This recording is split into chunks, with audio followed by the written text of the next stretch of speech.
कर्मण्येवाधिकारस्य मा फलेषु कदाचन। भगवत गीता का ये श्लोक कहता है तुम्हारा अधिकार कर्म पर है, फल पर नहीं। 2018 में ऐसा क्या होने वाला था? मुझे सस्पेंड किया गया था। रीजन ये था कि आपने ड्यूरिंग स्विमिंग कंपटीशन लड़कियों का फोटोग्राफी किया है। मेरे स्टूडेंट के फादर 90% डिसिप्लिन्ड है। एडमिनिस्ट्रेटर ने क्या किया, उनको पुलिस में हैंडओवर कर देते। पुलिस वाले उनको पीछे से बेल्ट पकड़ के, कॉलर पकड़ के लेके जा रहे हैं। I am the arjuna awardee. क्या मैं ये गलत चीज को देखूं? मैं आम इंसान तो हूँ, इस देश का नागरिक तो हूँ, लेकिन मैं एक ऐसे एथलीट हूँ जिन्होंने भारत सरकार ने अर्जुन अवार्ड दिया है। मुझे अगर कोई थप्पड़ मार रहा है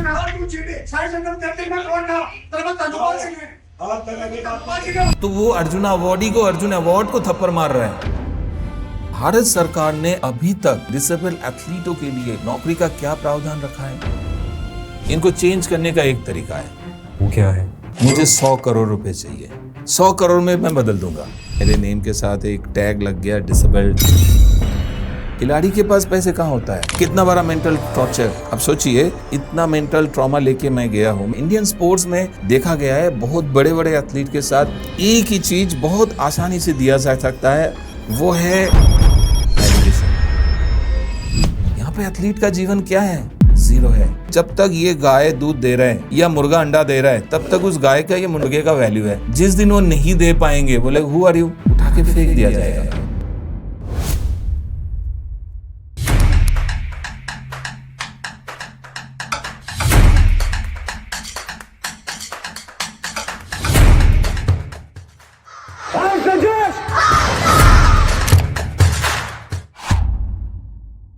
इंट्रो से पहले मैं आप सभी का तहे दिल से धन्यवाद करना चाहूँगा। आप सब जो कोशिश कर रहे हैं हमारे साथ जुड़ने की the untold story with commander Victor Mike के मंच पर, मेरे और मेरी टीम के लिए बहुत बड़ी बात है। सो प्लीज़ अपनी स्टोरी हमारे साथ ज़रूर शेयर करिए। Please get in touch with our team and my team will definitely respond to you. कर्मण्येवाधिकारस्य मा फलेषु कदाचन।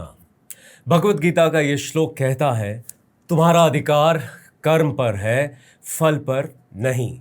लेकिन एक सवाल है, क्या होता है जब एक इंसान पूरी जिंदगी कर्म करते रहे, देश के लिए मेडल्स जीतते रहे, तिरंगा लहराता रहे और फिर भी उसे बार बार अपनी सच्चाई साबित करनी पड़े?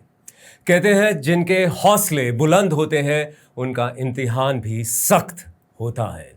आज की कहानी सिर्फ एक स्विमर की कहानी नहीं है। ये कहानी है एक ऐसे खिलाड़ी की जिन्होंने भारत को एक्वेटिक्स में पहला कॉमनवेल्थ मेडल दिलाया। 44 इंटरनेशनल मेडल्स, 16 साल तक नेशनल चैंपियन, अर्जुन अवार्डी, देश का गौरव। लेकिन फिर कहानी ने एक ऐसा मोड़ लिया जहां मेडल से ज्यादा सवाल थे, तालियों से ज्यादा इल्जाम थे और जीत से ज्यादा संघर्ष। इस मंच पर पहले भी खिलाड़ी आ चुके हैं। उनकी कहानियां अलग थी, लेकिन उनका दर्द अक्सर एक जैसा था।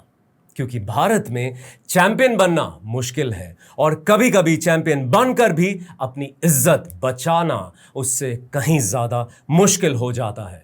आज हम बात करेंगे एक बच्चे के सपने की, एक एथलीट की उड़ान की, एक अर्जुन अवार्डी के शिखर की, एक सस्पेंशन के अंधेरे की और एक ऐसे इंसान की जिन्होंने हार मानने से इनकार कर दिया।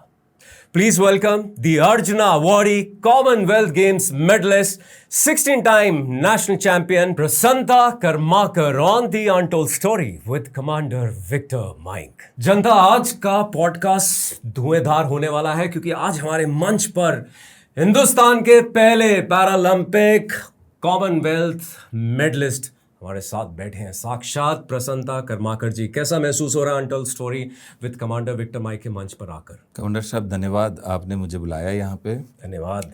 और आपके व्यूअर्स को भी मैं धन्यवाद करना चाहूँगा कि थोड़ा समय आपको झेलना पड़ेगा मुझे क्योंकि मैं भी गोली चलाने वाला हूँ, सिविलियन गोली चलाने वाला तो थैंक यू आज वेरी आज बहुत मज़ा आने वाला है क्योंकि दोनों साइड से गोलियां चलने वाली हैं। कुछ गोलियां मेरी साइड पे या जनता के फ्रेम के साइड पे चलेगी, हाँ उस पे नाम लिखा होगा, और कुछ गोलियां मैं ऑब्वियसली अपने जिस तरह हर बार मैं चलाता हूँ क्वेश्चंस के भाव से आपकी तरफ रखूंगा।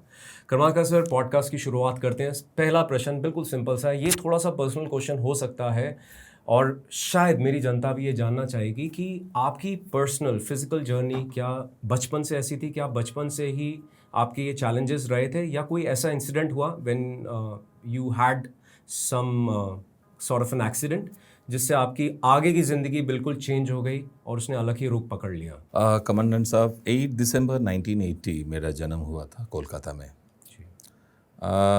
तब मैं एक 4 हाथ पैर वाला एक नॉर्मल इंसान था। आज भी नॉर्मल हूँ, लोग नहीं समझते पर मैं एम वेरी मच नॉर्मल। तो मेरा जन्म हुआ 6 साल के 6.5 में एक रोड एक्सीडेंट होता है, क्योंकि मैं कोलकाता में बहुत ज़्यादा ट्रैफिक्स है और मैं इसे गर्मी के छुट्टी में मेरे मामा के घर जा रहा था, तो बस के विंडो के बाहर मेरा हाथ चला जाता है और एक ट्रक मेरे हाथ को हिट करता है। तो मैं जस्ट 6 साल का एक बच्चा, कट गया था हाथ, बाद में डॉक्टर ने एम्प्यूट कर दिया। तो जन्म तो हुआ था एक सुंदर सा क्यूट सा बेबी, लेकिन बाद में एम्प्यूटेशन हो गया, मेरे नेम के साथ एक टैग लग गया डिसेबल्ड। और हालांकि मैं अपने आप को डिसेबल्ड मानता नहीं, ऐसा कोई काम नहीं है जो मैं नहीं कर सकता जी। तो बस ऐसे ही मेरे जीवन में एक नया एपिसोड चालू हो गया था। मुझे एक बात बताइएगा कि आप अब, क्योंकि आपका रिश्ता पूरा पानी के साथ जुड़ा है, तो आप जब पानी के अंदर होते हैं कैसे महसूस करते हैं? कोई डिसेबिलिटी रह जाती है? वैसे तो आपने क्लियर कर दिया है कि आप बिल्कुल नॉर्मल हैं, बट पानी के अंदर जाके कुछ और महसूस होता है? एक एग्जांपल देके बताता हूँ। जैसे पकड़ लीजिए, जो यंगस्टर्स है, आपके व्यूअर्स है, जी। जो हमारे तरह 40s के हैं और जो 60s के हैं, वो हर लाइफ को हम जी चुके हैं। देखिएगा कि जो हम जब अपने गर्लफ्रेंड के साथ बात करते हैं जी। तो रात को 2 बजे 3 बजे तक 4 बजे तक बात कर रहे हैं हम लोग, ठीक है, हमें नींद नहीं आता है, कुछ नहीं आता है, हम पागल हैं। ठीक सुबह फिर उठ के 6 बजे उठने के बाद बाबू खाना खाया, ब्रश किया, ये किया, वो किया, फिर हम पागल हैं, क्योंकि हम उनके पीछे इतना मोहित रहते हैं। जी जी। तो पानी के साथ मेरा रिलेशन एक ऐसा ही है, क्योंकि मैं तो मेरे वाइफ को भी बोलता हूँ कि water is my first girlfriend, swimming मेरा पहला गर्लफ्रेंड है, पैशन भी है। तो इसके सिवा मतलब जब मैं बच्चों को ट्रेनिंग कराता हूँ, 40-50 बच्चे हैं मेरे पास, ट्रेनिंग करते हैं। यू कैन नॉट बिलीव, जब संडे को मैं बुलाता हूँ एक्स्ट्रा क्लासेस के लिए, मम्मी पापा को पता है कि आज एक पिकनिक होने वाला है, वो लोग अपना हिसाब बना लेते हैं कि तू पराठा लेके आना, तू ये लेके आना, वो लेके आना, वो अपना पूरा हिसाब बना के, उनको पता है 5-6 घंटा तो ऐसे ही निकल जाएगा, पता ही नहीं लगेगा कि 5-6 घंटा निकल गए। जी। और मुझे ना प्यास लगता है, ना भूख लगता है, ना कुछ लगता है, मैं पानी के अंदर हूँ तो बस परफेक्शन आई थिंक एक में सिर्फ चला ब्लैक जाता कॉफ़ी हूँ। की ज़रूरत पड़ती है। नहीं तो भी नहीं, नो नथिंग। वो एक अलग एनर्जी है। जी। आप बिलीव, कमांडेंट साहब, आप बंदूक के साथ, आपके प्रोफेशन के साथ, नेवी के उस वाइट ड्रेस के साथ, वो टोपी पहनने के बाद जो अलग फीलिंग होता है अंदर से, वो फीलिंग ये डिस्क्राइब किया नहीं जा सकता। इसको बस मतलब वो बरसात के दिन में कॉफ़ी पीते पीते, पकौड़ा खाते खाते जो इंसान फील करता है, वो ऐसा ही फीलिंग है। मैं आपकी बातों से बिल्कुल कनेक्ट कर पा रहा हूँ, और ऐसा कुछ हुआ था कि अभी 1-2 दिन पहले किसी ने मुझे एक फ़ोटोग्राफ दी जिसमें comparison of the summer uniforms हुआ between army, air force and navy, और बीच में नेवी थी और बीच में मेरी फ़ोटोग्राफ थी। तो वो रिश्ता ना ऐसे दिल से जुड़ा हुआ है कि वो आखिरी सांस तक बना रहेगा। और जो आपने चीज़ें बात करी बहुत ही गहराई वाली बात है, और जितनी सरलता से आपने बताया, तो आज हमारी जो जनता है, जिसमें कई बच्चे ऐसे होंगे जो एक पैशन के साथ, स्पोर्ट्स के साथ जुड़े हैं, आज से मेरे को लगता है वो सब गर्लफ्रेंड वाला फीलिंग रखेंगे उसके साथ, because then that passion is immortal. वो एक अलग ही रिश्ता बन जाएगा। मैं फील करता हूँ चीज़ों को। अभी नॉर्थ इंडिया में मोस्टली लोग इवेंट से पहले या गेम करते हैं जब वो ना हनुमान जी का नाम लेता है जी जी जी शक्ति के लिए, जी तो मुझे लगता है ना हनुमान जी का नाम ना लेके मैं यहाँ नहीं बोल रहा हूँ कि आप मत लो, जी बट आप उस स्पोर्ट्स को अपने गर्लफ्रेंड के साथ जोड़ो। हनुमान जी हमारे भक्ति का जगह है, आस्था का जगह है, और ये जो जगह है एकदम इंटीमेट वाली जगह है। स्पोर्ट्स के साथ आप और आपके साथ स्पोर्ट्स जब तक मिंगल नहीं होगा तब तक आप ओलंपिक्स पैरालंपिक्स इस लेवल पे नहीं पहुंच सकते। मतलब आपको अगर आप सो रहे हैं तो आपको वो गोल्ड मेडल दिख रहा है, आँख खुल गए आपको गोल्ड मेडल दिख रहा है, खाना खा रहे रोटी में भी गोल्ड मेडल दिखना चाहिए। मतलब वो सपना ही सपना क्या है जो आँख बंद करके देखे, जी खुले आँखों से चारों तरफ से जब तक आप मेडल नहीं दिख पाएंगे, उसका स्मेल नहीं ले पाएंगे। जी मैं 2032 का पैरालंपिक गोल्ड मेडल का स्मेल ले रहा हूँ, 2032 का मेडल का स्मेल ले रहा हूँ मैं अभी 2026 में। मैं नहीं जीतूंगा, मेरे स्टूडेंट जीतेगी, उसका स्मेल अभी मैं ले रहा हूँ। मैं मेरे स्टूडेंट को स्मेल लेना सिखा रहा हूँ कि हाउ टू स्मेल इट, आपको कैसे लेना पड़ेगा। उस मेडल पे आपका नाम लिखा है। मुझे आज ना बड़ा गर्व महसूस हो रहा है। ये पीछे आपके ना एक कप भी पड़ा है चंदू चैंपियन के नाम से। ये मेरा पॉडकास्ट हुआ था आकाशवाणी पॉडकास्ट पे, and he is also an arjuna awardee. और आज मैं इतना लकी फील कर रहा हूँ कि एक और अर्जुना अवॉर्डी मेरे साथ सामने साक्षात बैठे हुए हैं।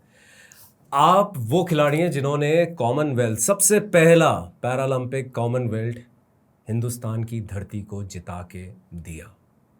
मैं आपको थोड़ा करेक्ट करूंगा। अच्छा बताइए sir.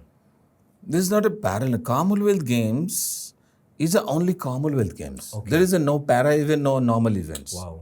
It's a Commonwealth games.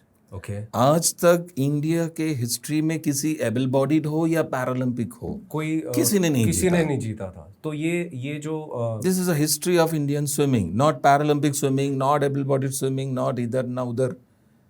India ने 101 मेडल जीता था, उसमें मेरा एक मेडल था, और वो था एक्वाटिक्स में, स्विमिंग पूल पे। तो आपको क्या लगता है हिंदुस्तान को, भारत को इतना सब्र क्यों करना पड़ा, इतना वेट क्यों करना पड़ा कि सिर्फ आपके आने के बाद ही ये मेडल हमें मिला? पन इंटेंडेड। नहीं, मेरे आने के बाद नहीं, इंडिया में thousands of lakhs of crores potentialities है।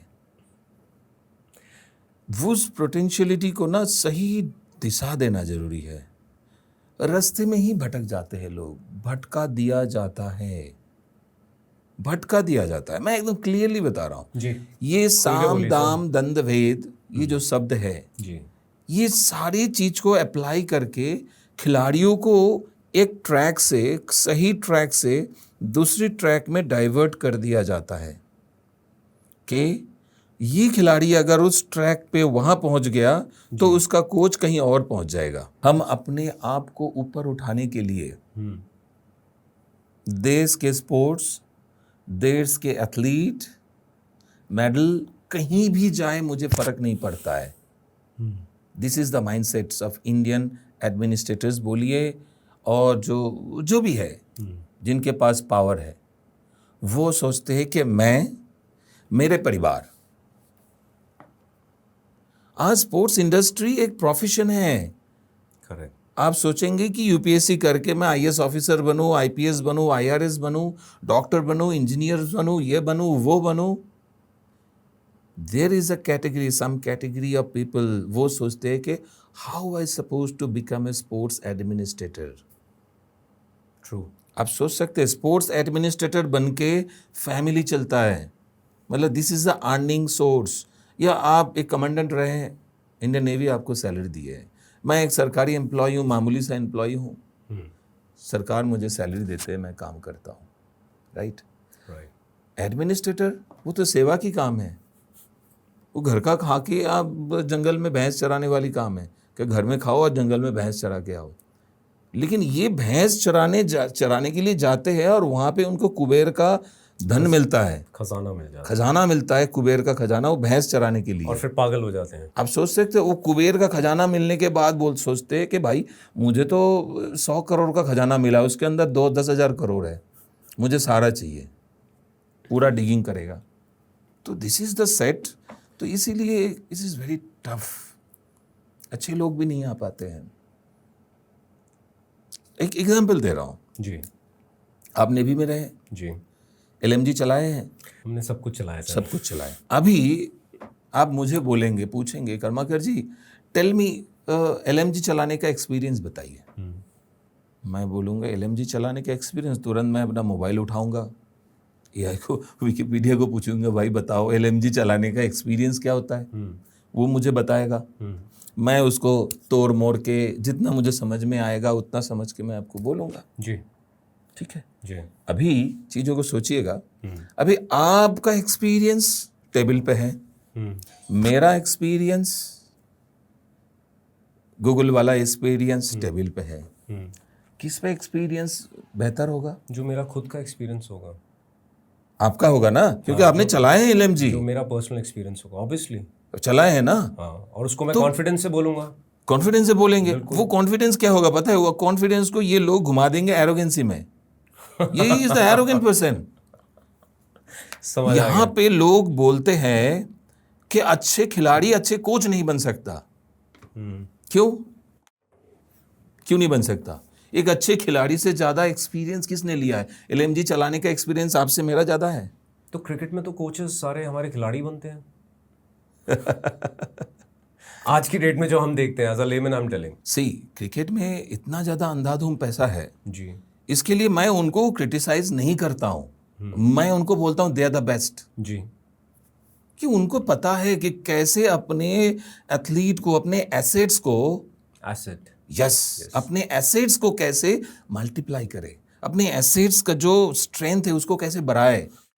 पर यहाँ पे तो एसेट नहीं है, हम तो लाइबिलिटीज है। क्या आपको ऐसा कभी महसूस होता है कि इंडिया डेली अपने हमेशा डेली लगता है। इंडिया अपने एथलीट्स को, चाहे वो एबल्ड हो, डिसेबल्ड हो, पैरा हो, नॉर्मल हो, कोई भी कैटेगरी हो, इंडिया अपने एथलीट्स को एसेट नहीं समझता? 100% नहीं समझता, 100% नहीं समझता, 100 नहीं 1000% नहीं समझता। और जब तक वो नहीं समझेगा तब क्या तक होगा? इंडिया का स्तर यहाँ से वहाँ नहीं पहुँच पाएगा। कभी नहीं पहुंच पाएगा। मैं अभी एक व्हाट्सएप ग्रुप बनाया हूँ, 100, मैं व्हाट्सएप ग्रुप का नेम ही दिया हूँ 100 मेडल्स इन 2048। मेरा विजन है कि 2047 में जब India 100 years of independence celebrate करे, तब इंडिया ओलंपिक्स में एंड पैरालंपिक्स में 100 मेडल जीते। आप सोच सकते हैं? ये सपना मेरे ख्याल से हर एक भारतीय का होना चाहिए। वो ये जो जज्बा है ना, ये आग, ये हर भारतीय के दिल में होनी चाहिए। वो एडमिनिस्ट्रेटर्स हो, वो कॉमन मैन मेरी तरह हो, कोई भी हो। और अगर ये आग नहीं होगी तो ये 100 साल के 1000 साल भी हो जाएंगे, हम वहीं रहेंगे, ऐसी मंच पे वार्तालाप करते रहेंगे, पॉडकास्ट पे पॉडकास्ट बनाते रहेंगे। अभी थोड़े दिन पहले Munna Khalid, he is a Paralympic badminton player, यहाँ पे आया। मैंने उसके लिए सबको रिक्वेस्ट करा कि जो उसको आप डोनेशन के नाम पे आप उसको स्पॉन्सरशिप दे सकें तो दें। अभी जून में ही उसका पैरालंपिक का ही supposed to go to Paris. उस लड़के को 1 रुपए का भी मदद नहीं मिला। फाइनली उसने 38,000 रुपये भी किसी से लोन लेके अभी टिकट्स बुक कराई हैं। This is the sad scenario. और कमेंट्स भी ऐसे आते हैं ना कि तुम नेशनल में क्यों नहीं करते हो, उसमें क्यों नहीं करते। That poor guy is giving explanation कि नेशनल में क्या फ़र्क होता है और आप जब वर्ल्ड लेवल पे जाते हैं तो उसमें क्या क्या फ़र्क आते हैं, and why is it mandate to appear in the international levels to have a standing in the global level और एक रैंकिंग बनाने के लिए। एनीवेज, डाइवर्ट होते जाएंगे। मैं अब आपके सामने एक और बड़ी गोली चलाने वाला हूँ और ये कहीं ना कहीं मैं भी अपनी क्लैरिटी लेके आना चाहता हूँ। 2012 लंदन पैरालंपिक्स की बात करना चाहूँगा मैं आपके साथ। ओपन माइंडेड हैं सर? या सर, जितना मैंने अपना इंटेलिजेंस गैदरिंग करा है सर, आपका और शरद गायकवाड़ का बीच में एक सो कॉल्ड सिलेक्शन क्राइटेरिया चल रहा था। जितना मुझे समझ आया था सर कि 2010 एशियन पैरालंपिक्स में शरद गायकवाड़ ने एक क्वालिफिकेशन सर्टिफिकेशन लिया था इन 100 मीटर्स ब्रेस्ट स्ट्रोक में, और आपका आया था उसमें बी क्वालिफिकेशन स्टैंडर्ड। अगर मैं एक स्टैंडर्ड की बात करूं, ये एक पहलू है जिसकी वजह से, क्योंकि हमारे पास लंदन पैरालंपिक्स के लिए एक ही एक्वेटिक्स की विंडो अवेलेबल थी, एक ही कोटा सीट था। एक ही कोटा अवेलेबल था। तो एक तो पहलू ये बोलता है, दूसरा पहलू एक और दर्शाया जाता है कि आपने एक बड़े भाई, एक मेंटोर का काम किया और आप you set aside and gave way to Sharad Gaikwad. ऐसा भी एक पहलू दर्शाया जाता है, दैट्स द आर्चटाइप, वो भी एक आइडियोलॉजी है। आज अनटोल्ड स्टोरी पे खुलासा कर दीजिए सर, सच क्या है? क्या आप एक्चुअल में मेंटोर थे, कि आपने उसको जगह दी, या आप उस जगह क्वालिफाई नहीं कर पाए? इसके लिए थोड़ा सा पीछे जाना पड़ेगा, जी। क्योंकि मैं पैरालंपिक स्विमिंग चालू किया था सिंस 2001 आई थिंक, 2000 और 2001, जी। I forget. सो 2001 और 2000 में मैं पहली बार नेशनल पार्टिसिपेट किया और सारे गोल्ड मेडल जीते, नेशनल रिकॉर्ड भी बना मेरे नाम। जी। उसके बाद से मैं मेरे रिकॉर्ड ही बार बार तोड़ता रहा हूँ, नया रिकॉर्ड बनाता रहा हूँ। 2003 में मैं पहला इंडियन बना एक्वाटिक्स में जिसने वर्ल्ड चैम्पियनशिप का ब्रॉन्ज मेडल जीता। भारत ने अभी तक एबल बॉडीड स्विमर तो वर्ल्ड चैम्पियनशिप में पार्टिसिपेट करते, वो अभी भी इंडियन एबल बॉडीड स्विमिंग उस लेवल पे आया नहीं कि पोडियम फिनिश करे। लेवल ही नहीं है हमारा, टू वेरी ऑनेस्ट। तो 2003 में वर्ल्ड चैम्पियनशिप में मैंने मेडल जीता। उसके बाद 2006 कॉमनवेल्थ गेम्स, सो हर साल नेशनल चैम्पियनशिप हो रहा है। 2005 नेशनल चैम्पियनशिप में मैंने 7 गोल्ड जीता, उनमें 5 इंडिविजुअल गोल्ड, एक रिले का था, और वाटर पोलो में भी मैंने हरियाणा को शायद 14-1 से या 2 से हराया था, उसमें 12 गोल्ड मैंने ही किया था। ओके। तो इतना मेडल जीता। 2006 कॉमनवेल्थ गेम्स ऑस्ट्रेलिया में हो रहा है। उससे पहले S9 कैटेगरी में मैं स्विमिंग किया हूँ। S9 कैटेगरी का 2 स्विमर ऑस्ट्रेलिया गए हैं, दोनों स्विमर नेशनल में मेरे से पीछे। एक को तो मैंने बोला 50 बटरफ्लाई कर ले, तेरा मेडल आएगा, प्रशांत नौकरी मिल जाएगा भाई, बताओ। तो मैं उनको मार्गदर्शन कर रहा था कि 50 मीटर बटरफ्लाई में मैं कितना भी स्लो करूं मैं ही फर्स्ट आऊंगा, इससे स्लो नहीं होगा मुझसे, लेकिन थर्ड आ सकता है तू। थोड़ा ऐसे किया तो थर्ड आया। सो एक बंदा 50 मीटर बटरफ्लाई में थर्ड आता है और वो इंडियन टीम को रिप्रेजेंट करने के लिए ऑस्ट्रेलिया जाते हैं कॉमनवेल्थ गेम्स में, और मैं सारे इवेंट में फर्स्ट होने के बाद भी इंडिया में बैठा रहता हूँ, घर में बैठा रहता हूँ। जब मैं क्वेश्चन करता हूँ तब बोलता है बहुत बातें करते हो तुम, क्योंकि I am the unwanted plant in sports industry. क्योंकि मेरे फादर के तरफ से, मेरे मदर के तरफ से किसी ने स्पोर्ट्स नहीं किया। My father was a taxi driver in Kolkata. They don't know what is swimming. Swimming के बाद क्या खाना होता है, कैसे खाना होता है, आके काम करना ज़रूरी है फैमिली चलाने के लिए। हमारे पास एक छोटा सा शॉप था। मेरी मम्मी शाम से लेकर रात को 12 बजे तक शॉप में होते थे। मेरे मम्मी खुद काम करते थे। मैं स्विमिंग करके, नाइट कॉलेज करके 9 बजे के अंदर आता था। 9 बजे से पहले मेरे दोनों भाई काम करते थे दुकान में। आज एक सऊदी में है, इंजीनियर है, एक दिल्ली में ही है, बैंकर है। तो ऐसे हमारा लाइफ चला जी। तो 2006 मेरा नाम आउट कर दिया गया कॉमनवेल्थ गेम से। बहुत हाथ पैर मारे। उस टाइम पे आईवे के प्रेसिडेंट होते थे। मैंने उनको भी काफ़ी मेल किया तो मुझे बहुत धमकाया गया। कोई नहीं जानता है, एक बंगाली फैमिली से, गरीब फैमिली से आने का, ठीक से ढंग से हिंदी बोलना नहीं आता। 2006 एशियन गेम्स अगेन मेरे नेम को मुझे अनऑफिशियली न्यूज़पेपर में दिखाया गया कि Karmakar Indian contingent, swimming contingent का कैप्टन है। और जब गवर्नमेंट लिस्ट आता है, जो गवर्नमेंट स्पॉन्सर्ड लिस्ट आता है, उस पर मेरे नाम नहीं है। वहाँ पे ऐसे लोगों के नेम हैं जो ग्वालियर के आसपास के लोग हैं, जिनका कोई मेडल का चांसेस नहीं है, just because of they have a backup. Okay, ठीक है, डन। तो मेरा नाम नहीं आया। उस समय पे भी आउट कर दिया गया। ओके। 2010 दिल्ली कॉमनवेल्थ गेम्स मैंने मेडल जीता। 2010 Asian games, para Asian games, मैंने एक सिल्वर एक ब्रॉन्ज मेडल जीता। ओके। शरद गायकवाड़ मेरे से करीब 10 से 12 साल छोटा है। Always he is a younger. मैं पैरा स्पोर्ट्स का, गो स्पोर्ट्स फाउंडेशन का पहला स्कॉलर हूँ। मैंने ही शरद गायकवाड़ को इंट्रोड्यूस कराया था। इज द नेक्स्ट, ये बहुत अच्छा कर रहा है, इसको भी स्कॉलरशिप मिलना चाहिए। तो मैंने कभी भी मेरे जूनियर्स को, अगर आप थोड़ा सा ढूंढेंगे, नहीं मिलेगा कि कर्माकर खुद एक स्पोर्ट्स पर्सन होने के बाद किसी और को धक्का दे के दूर हटाया है। मैं मेरा खुद का रेसिंग कॉस्ट्यूम मेरे कंपटीटर को देता था कि ये पहन ले, तेरा सिल्वर आ जाएगा, ब्रॉन्ज आ जाएगा, क्योंकि मुझे पता है कि मुझे कोई नहीं हरा सकता। मैं इतना ट्रेनिंग करता था। मैं घर छोड़ के, कोलकाता छोड़ के मैं बेंगलोर में रहा हूँ। मेरे पास खुद के खाने की पैसे नहीं है। मैं पुणे में रहा हूँ, बेंगलोर में रहा हूँ, मैं घर में नहीं रहा हूँ। 2006 में मैं घर छोड़ा था, 2026 20 साल हो गए मैं घर नहीं पहुँच पाया हूँ कोलकाता। मैं अभी भी बाहर ही हूँ। तो 2010, आपका पीछे बैकग्राउंड थोड़ा सा व्यूअर्स को जानना जरूरी है, सच्चाई जानना जरूरी है। 2010 में मेरा परफॉर्मेंस सबसे ज़्यादा था, शरद का नहीं था। शरद को 2010 के बाद गोल्ड स्पोर्ट्स मुझे स्कॉलरशिप नहीं दिया, शरद को दिया। मैंने शरद को इंट्रोड्यूस किया, गोल्ड स्पोर्ट्स ने मेरा स्कॉलरशिप बंद करके उसको कंटिन्यू किया। दैट इज़, वो उनका चॉइस था, मैं उनको कुछ नहीं बोल सकता। That is okay. वो ऑस्ट्रेलिया चला गया ट्रेनिंग के लिए, मैं इंडिया में ही ट्रेनिंग करता रहा। ठीक है। नाउ 2012 लंदन ओलंपिक से पहले मेरा एक बहुत सीवियर इंजुरी होता है। मेरा C5 C6 में सीवियर स्लिप डिस्क होता है एंड हेयरलाइन क्रैक होता है मेरे स्पाइन में। कैसे? ड्यूरिंग वेट ट्रेनिंग मैं 200 किलो का स्क्वाट कर रहा था, तो इस हाथ से ग्रिप नहीं होता है रॉड, इस हाथ से ग्रिप हो गया, तो इधर से रॉड नीचे आ गया, तो यहाँ का जो स्किन है वो रॉड के साथ रोल होके बाहर आ गया।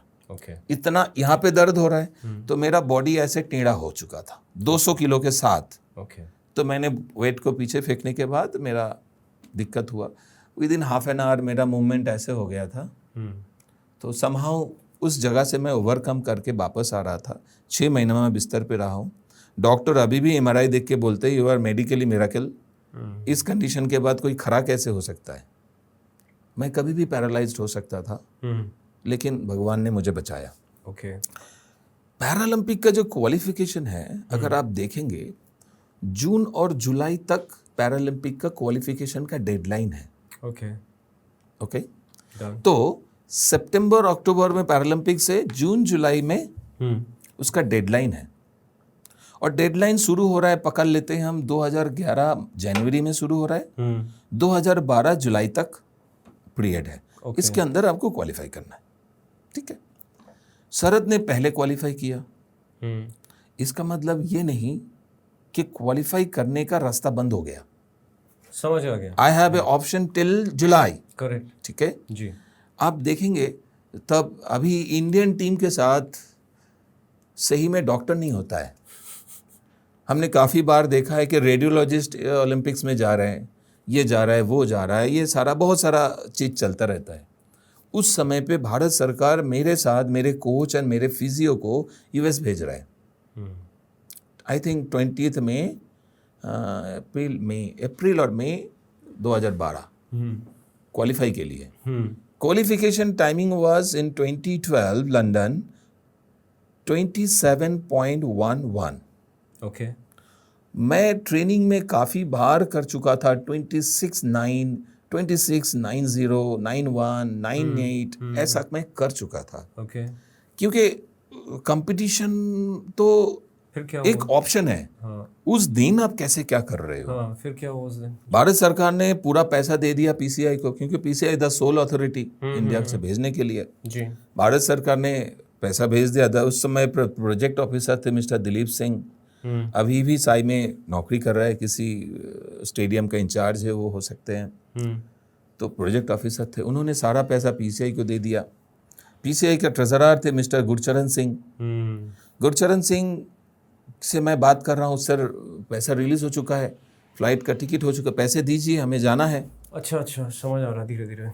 उन्होंने पैसा नहीं दे रहा है। देता हूँ, करता हूँ, देता हूँ, करता हूँ। जैसे आज रात को जाना है, आज बोलते हैं मुझे, अभी जैसे आज अभी शायद 12-1 बजे होंगे, उस शाम को 4 बजे मुझे कहते हैं कि अभी आप अपने पैसे से चले जाओ, आने के बाद बिल सबमिट करो, हम आपको पैसे देते हैं। जैसे वो मुझे दे रहे पैसे, हालांकि भारत सरकार पैसे दे चुके हैं, मेरे पास पैसे नहीं है। 3 लोग US जाएंगे, कंपटीशन करेंगे, होटल में रुकेंगे, खाएंगे पिएंगे, वापस आएंगे, उसके बाद पैसे देंगे। खिलाड़ी के पास पैसे कहाँ होता है? कितना बड़ा मेंटल टॉर्चर अब सोचिए। और मैं वहाँ जाके कर रहा हूँ 27.36, और 2711 और 2736 के अंदर डिफरेंस कितना है पता है? 2711 और 36 के अंदर ये डिफरेंस है इतना।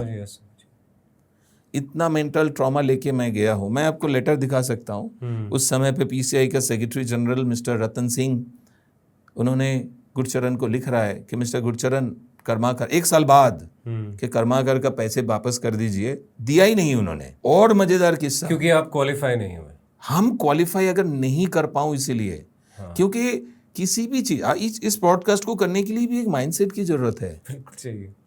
एक बात बोलने के लिए भी माइंडसेट की जरूरत है। हम इतने बड़े पॉलिटिशियन की तरह तो है नहीं कि इंस्टेंट बात कर देंगे, किसी भी टॉपिक के ऊपर बात कर सकते हैं। We are not like that.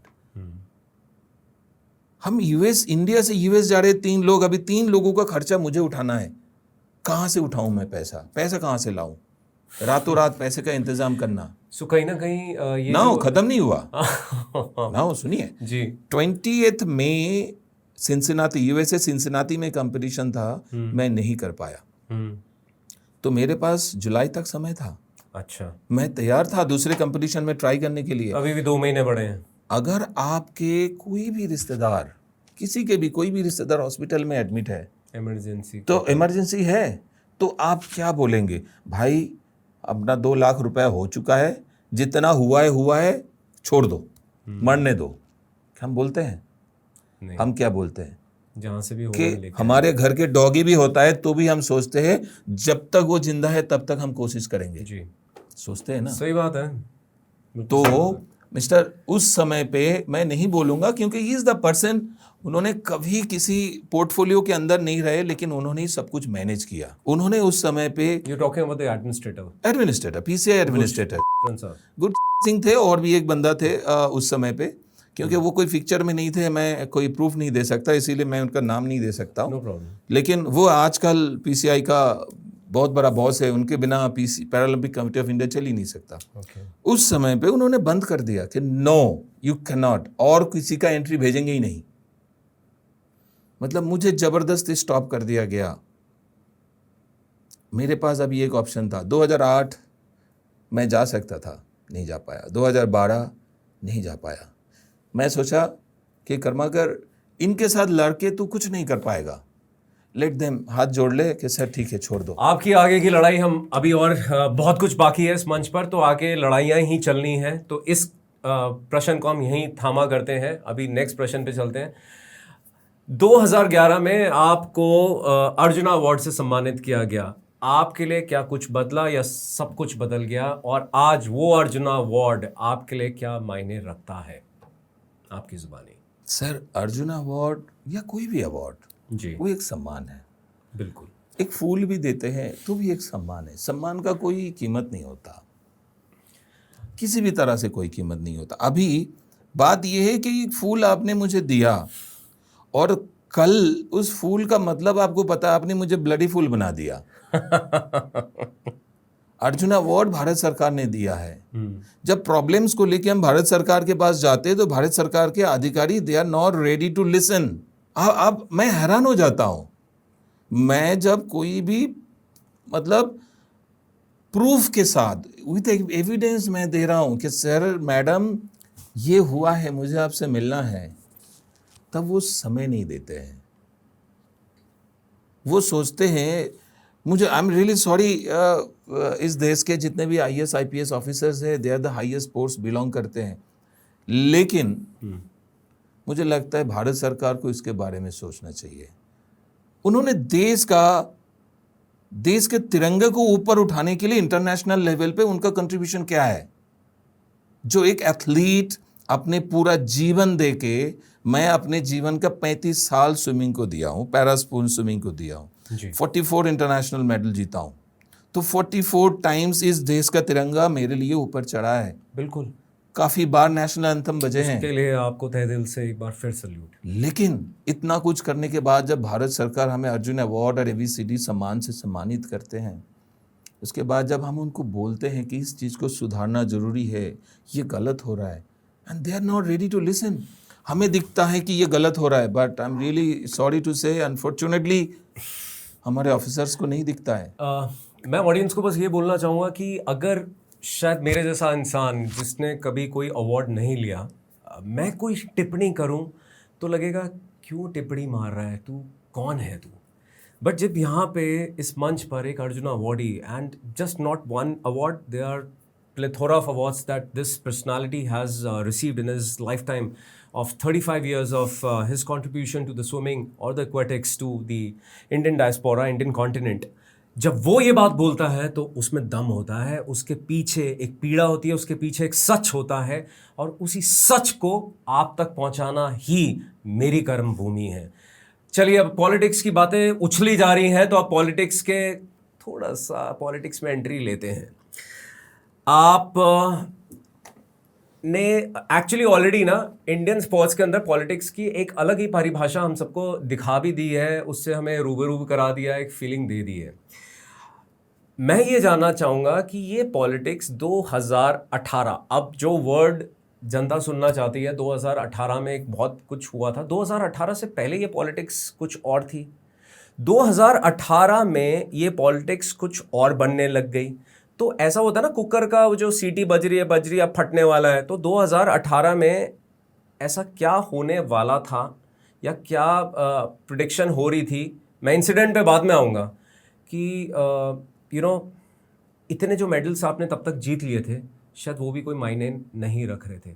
2018 में आपको पहले से कोई फीलिंग हो रही थी कि आपके अगेंस्ट कुछ पॉलिटिकल एजेंडा स्टार्ट हो चुके हैं? देखिए, पॉलिटिकल एजेंडा मीन्स इस यहाँ पे चीज़ को समझना है जी। Politics, what kind of politics? ये कंट्री का, स्टेट का, डिस्ट्रिक्ट का पॉलिटिक्स, और ये स्पोर्ट्स पॉलिटिक्स है। स्पोर्ट्स पॉलिटिक्स, ऑब्वियसली मैं स्पोर्ट्स में बिलोंग करता हूँ तो स्पोर्ट्स पॉलिटिक्स ही आएगा। ये बहुत ही खराब वाला पॉलिटिक्स है। यहाँ पे हर कोई अचीवर्स है, ठीक है। मतलब इसके लिए भी मुझे थोड़ा सा बताना पड़ेगा। पैरालंपिक कमेटी ऑफ इंडिया 2015 में सस्पेंड हो गया, नेशनली एंड इंटरनेशनली। सस्पेंड मतलब भारत सरकार ने? भारत सरकार ने पैरालंपिक कमेटी ऑफ इंडिया को सस्पेंड काफ़ी बार किए हैं, ये नहीं है ये फर्स्ट टाइम ही है। और उसका जिन्होंने मुझे सस्पेंड किया है उनका ट्रैक रिकॉर्ड बहुत बार वो खुद सस्पेंड हो चुके हैं। अच्छा। ठीक है, उनके रॉन्ग डूइंग्स के लिए उनके खिलाफ इतने सारे कोर्ट केसेस है। अब बहुत सारे कोर्ट केसेस है। अभी भी दिल्ली में मेरे पास एविडेंस नहीं है, मैं इसलिए नहीं बता पा रहा हूँ क्लियरली। मैं इनडायरेक्टली बता सकता हूँ कि मतलब दिल्ली से कुछ लोग हरियाणा चले गए, या हरियाणा से कुछ लोग तमिलनाडु चले गए। इस टाइप का भी बहुत सारे मामला है जिसको लेके कोर्ट केसेस चल रहा है, ठीक है। तो 2015 में भारत सरकार एंड इंटरनेशनल पैरालंपिक कमेटी दोनों ने ही पैरालंपिक कमेटी ऑफ इंडिया को सस्पेंड कर दिया। ओके। अभी 2016 में रियो पैरालंपिक गेम्स है, ठीक। तो रियो पैरालंपिक्स को तो कंटिन्यू करना है, नहीं तो एथलीट्स का नुकसान होगा। एथलीट्स इतना मेहनत करते हैं, क्योंकि ऑर्गेनाइजेशन गलत हो सकता है, नहीं हो सकता। ऑर्गेनाइजेशन के लोगों के उसके अंदर घुसे हुए जो एडमिनिस्ट्रेटर है वो गलत है। करेक्ट। ऑर्गेनाइजेशन कभी भी गलत नहीं हो सकता, वो सोच है, ठीक है। तो ऐसे कंडीशन में भारत सरकार, sports authority of India, ministry of sports and youth affairs, I think उस समय पे इंजीत श्रीनिवासन जी थे, उन्होंने इंडिया के जो बहुत अच्छे एथलीट्स थे उनको इनवाइट किए साई में कि हम अभी क्या कर सकते हैं, आप हमें बताओ। रियो के लिए नहीं, नेक्स्ट स्टेप हम क्या कर सकते हैं। जब सस्पेंडेड है, वो काम नहीं करेंगे, तो हम एथलीट के बेटरमेंट के लिए, उनके वेलफेयर के लिए क्या कर सकते हैं जी। तब ये डिसाइड हुआ कि जो अर्जुना अवॉर्डीज है, जिन्होंने अचीवर्स है, उनको लेके वो अपने अपना रेस्पेक्टिव स्पोर्ट्स को, जैसे मैं स्विमिंग का, हमें देखना है, इसको प्रमोट करना है, आगे लेके जाना है। तो हरियाणा, भारत सरकार, ministry of sports and youth affairs ने मुझे स्विमिंग की जिम्मेदारी दिया as a coordinator of Indian Paralympic swimming. Okay, ठीक है। हालांकि उसके लिए मुझे कोई लेटर नहीं मिला साई की तरफ से। अगर साई के मीटिंग्स मिनट्स ABCD होंगे तो शायद साई के पास ये डॉक्यूमेंटेशन होगा, लेकिन साई ने कभी ये लेटर मुझे नहीं दिया। हालांकि मैंने 2 साल अपने खुद के पैसे से साई के लिए काम किया है। I am not getting single TADA, nothing, just because of मैंने बोला स्विमिंग मेरा गर्लफ्रेंड है, तो मैंने अपने गर्लफ्रेंड के लिए काम किया। उस समय पे मैंने वर्ल्ड चैम्पियनशिप में इंडियन टीम ले गया, और भी बिल्टअप कॉम्पिटिशन्स में ले गए। उस समय पे एक खिलाड़ी मुझे मिला, तब शरद गायकवाड़ 2012 लंदन ओलंपिक्स में ऑलरेडी पैरालंपियन बन चुका था। तो मुझे एक लड़का मिलता है, सुयश नारायण यादव, उसने अचानक मुझे फ़ोन करता है कि दादा आई नीड योर हेल्प, मैं कर सकता हूँ, मेरे पास और कोई ऑप्शन नहीं है, मुझे सुसाइड करना छोड़ के और कोई ऑप्शन नहीं है। तो मैं लड़का को जानता था क्योंकि मैं पुणे में रहा हूँ, ट्रेनिंग किया हूँ। तो मैं बोला तू तेरा वीडियो भेज मुझे। मैंने एक हफ्ते बाद भेजा। मैंने स्विमिंग देखने के बाद मुझे लगा कि ये पैरालंपियन बन सकता है। ओके। मैं नहीं कर पा रहा हूँ, मैं किसी को कराऊँ, ठीक है। तो उस तब मैं एडमिनिस्ट्रेटर के रोल प्ले कर रहा था, appoint by ministry of sports. तब मैंने उस लड़के को गांधीनगर साई में बुलाता हूँ, उसको ट्रेनिंग कराया, उसको पैरालंपिक में क्वालिफाई कराया और वो पैरालंपिक 2016 में गया। भारत सरकार मुझे इंडियन टीम का कोच बना के रियो पैरालंपिक्स में भेजा, ठीक है। नाउ यहाँ पे एक बहुत बड़ा मेरी गलती है, मैंने गलत किया जी। क्या गलत किया? क्योंकि मैं एक परफॉर्मर रहा हूँ। मैं Asian game, world championship, Asian games, Commonwealth Games, world games, 3 Asian record बनाया हूँ, 44 इंटरनेशनल मेडल जीता हूँ। तो as a swimmer and performer आप मुझे हटा नहीं सकते क्योंकि मेरे पास एक बैकग्राउंड है, बिल्कुल, डजन्स ऑफ मेडल्स है।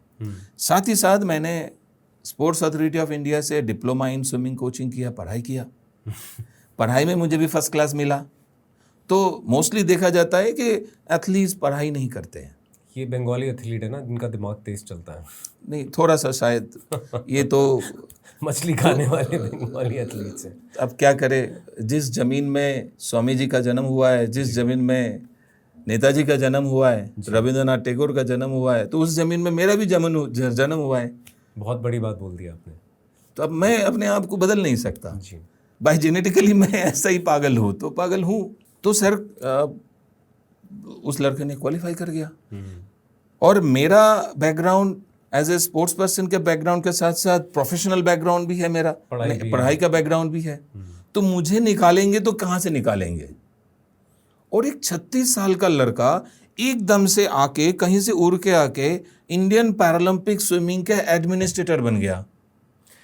और उसको हटाना, ना वो दारू पीता है, ना वो सिगरेट पीता है, ना वो कुछ उल्टा सीधा करता है, क्योंकि 44 इंटरनेशनल मेडल जीतने के लिए एक अनुशासन चाहिए, डिसिप्लिन, एक डिसिप्लिन, ऐसा डेडिकेटेड डिसिप्लिन चाहिए जो आपको कहीं और जाने को अलाउ ही नहीं कर सकता। आपका बॉडी ऑटोमेटाइज हो चुका है जी।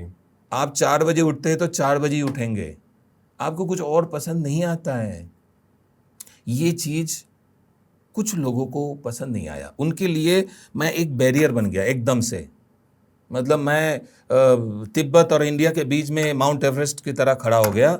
अभी इंडिया वाले तिब्बत नहीं जा पा रहे, तिब्बत वाले इंडिया नहीं आ पा रहे, तो अभी माउंट एवरेस्ट को कुछ दिन पहले हुआ था ना, आरावली को तोड़ो, तो वैसे ही वहाँ पे तो आरावली की तरह कर्मा कर खड़ा हो गया बीच में।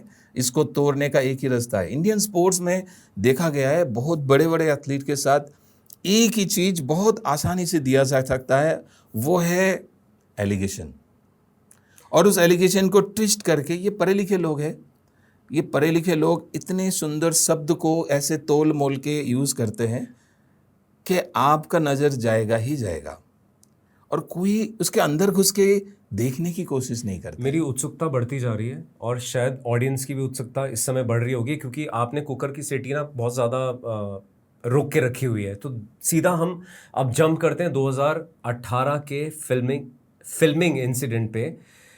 इस फिल्मिंग इंसिडेंट के बाद आपको पैरालंपिक कमेटी ऑफ इंडिया ने 3 साल के लिए सस्पेंड कर दिया, जो आपने बताया खुद भी कितनी बार सस्पेंड हुई है। ये 3 साल, जिस तरह आपने ये पूरी कहानी बताई 2016 से लेकर 2018 तक, ये कुकर कितना फटने के लिए रेडी हो रहा था, क्योंकि आप एक तिब्बत और हिंदुस्तान के बीच के एवरेस्ट बन चुके थे। ये जो 3 साल का जो सस्पेंशन मिला, आई थिंक एक उस इंसान के लिए जिसकी परिभाषा और उसका सब कुछ एक्वेटिक्स रहा, उसने हिंदुस्तान को ऐसा कोई अवार्ड नहीं है, 44 international awards, 16 time national champion, सब कुछ दिलाया। ऐसा कौन सा तोड़ मरोड़ के इंग्लिश का, हिंदी का, उर्दू का, बंगाली का, ऐसा कौन से वर्ड्स यूज़ कर लिए कि आपको 3 साल के लिए सस्पेंड कर दिया गया? और ऐसा उसके बाद क्या चेंज आया कि आपकी ज़िंदगी पूरी उथल पुथल हो गई? इसके लिए थोड़ा सा जानना ज़रूरी है। मुझे सस्पेंड किया गया था, द रीज़न ये था कि आपने ड्यूरिंग स्विमिंग कंपटीशन लड़कियों का वीडियोग्राफी किया है, जी। ये एक कारण था। कुछ लोगों ने कंप्लेन किया था, वो कंप्लेन्स, अगर कंप्लेन्स का कॉपी आप देखेंगे सब 12:06 पे सबका कंप्लेन है, ठीक है। जिस दिन छोटा सा ऑडियंस को बता दीजिए, आपने कोई परफॉर्मेंस के लिए आपने वीडियो लिया? नहीं, मैं बता रहा हूँ। जो मैं भी खुद अपना वीडियो बनाता हूँ जब मैं स्विमिंग के लिए जाता हूँ। एंड क्या था, कौन से नेशनल चैंपियन चल रहा था, मैं डिटेल बता किसके रहा माँ बाप थे, क्या था, थोड़ा सा बता दीजिए। जयपुर में सराय मानसिंह स्टेडियम में नेशनल चैंपियनशिप चल रहा था। वहाँ पे मैं एक एथलीट था और मैं फील करता था कि चैंपियंस डेली डेली नहीं जन्म लेते हैं जी, जो चैंपियन जन्म लिया है उसको नर्चर करके उसको प्रोटेक्ट करके रखना जरूरी है। ठीक है। तो मैं इसीलिए 6 लोगों का एक ग्रुप बनाया था। मेरा होप था 6 में से 5 लोग पैरालंपिक जाएंगे। ओके। मेरा जो सोच था।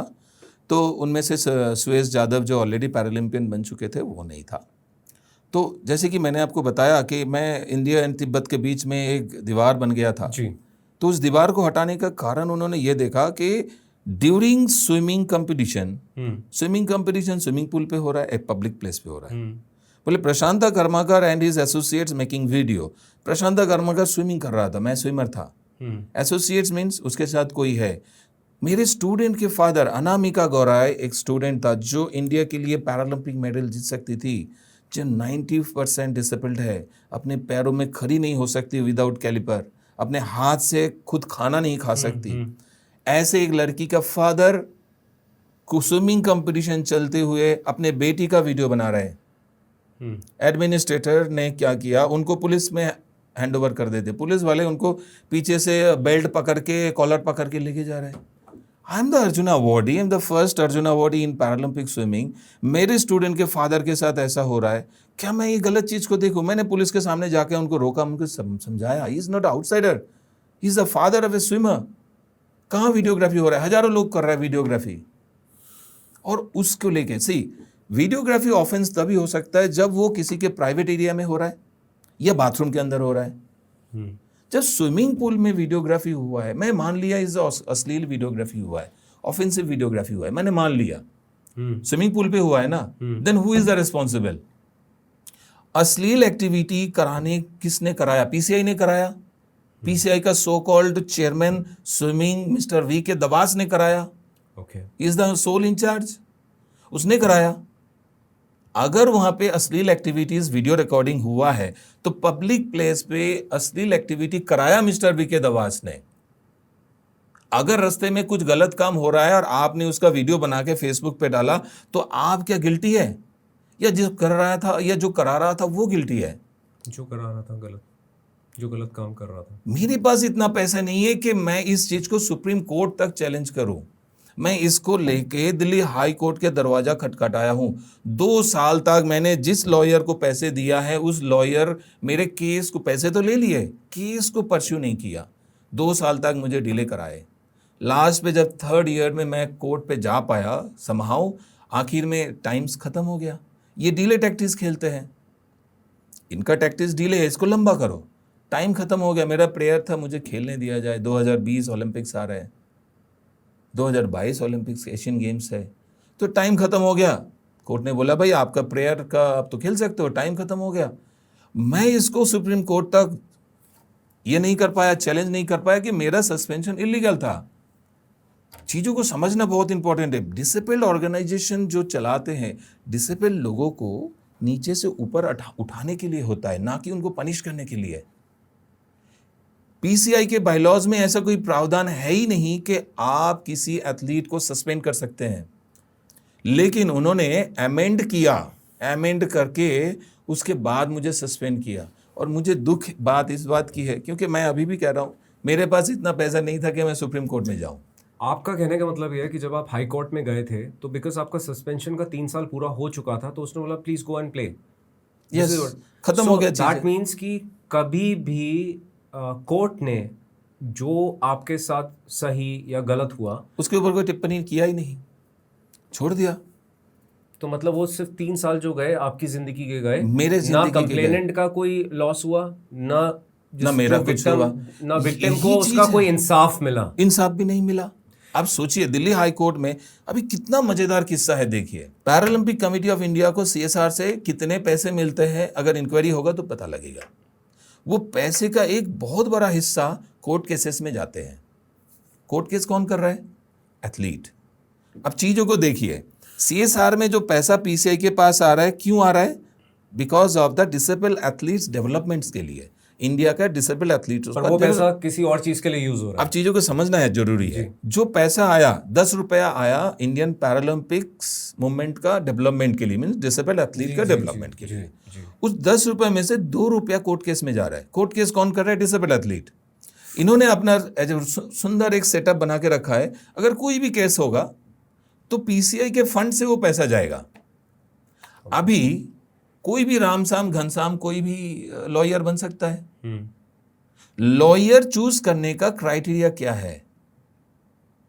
ये चीज जरूरी है। लॉयर चूज करने का क्राइटेरिया का एक्सेलेंस है, या आप मुझे जानते हैं, मैं आपको जानता हूं। ये भी हो सकता है कि भाई कर्माकर कमांडर साहब को जानते हैं, कमांडर साहब को एज ए पीसीआई का लॉयर अपॉइंट कर दिया, हर केस का हर हियरिंग का 1 लाख रुपए तो आपको कमांडर साहब को देंगे। कर्माकर का जानकार है, 50,000 कर्माकर ले लेगा।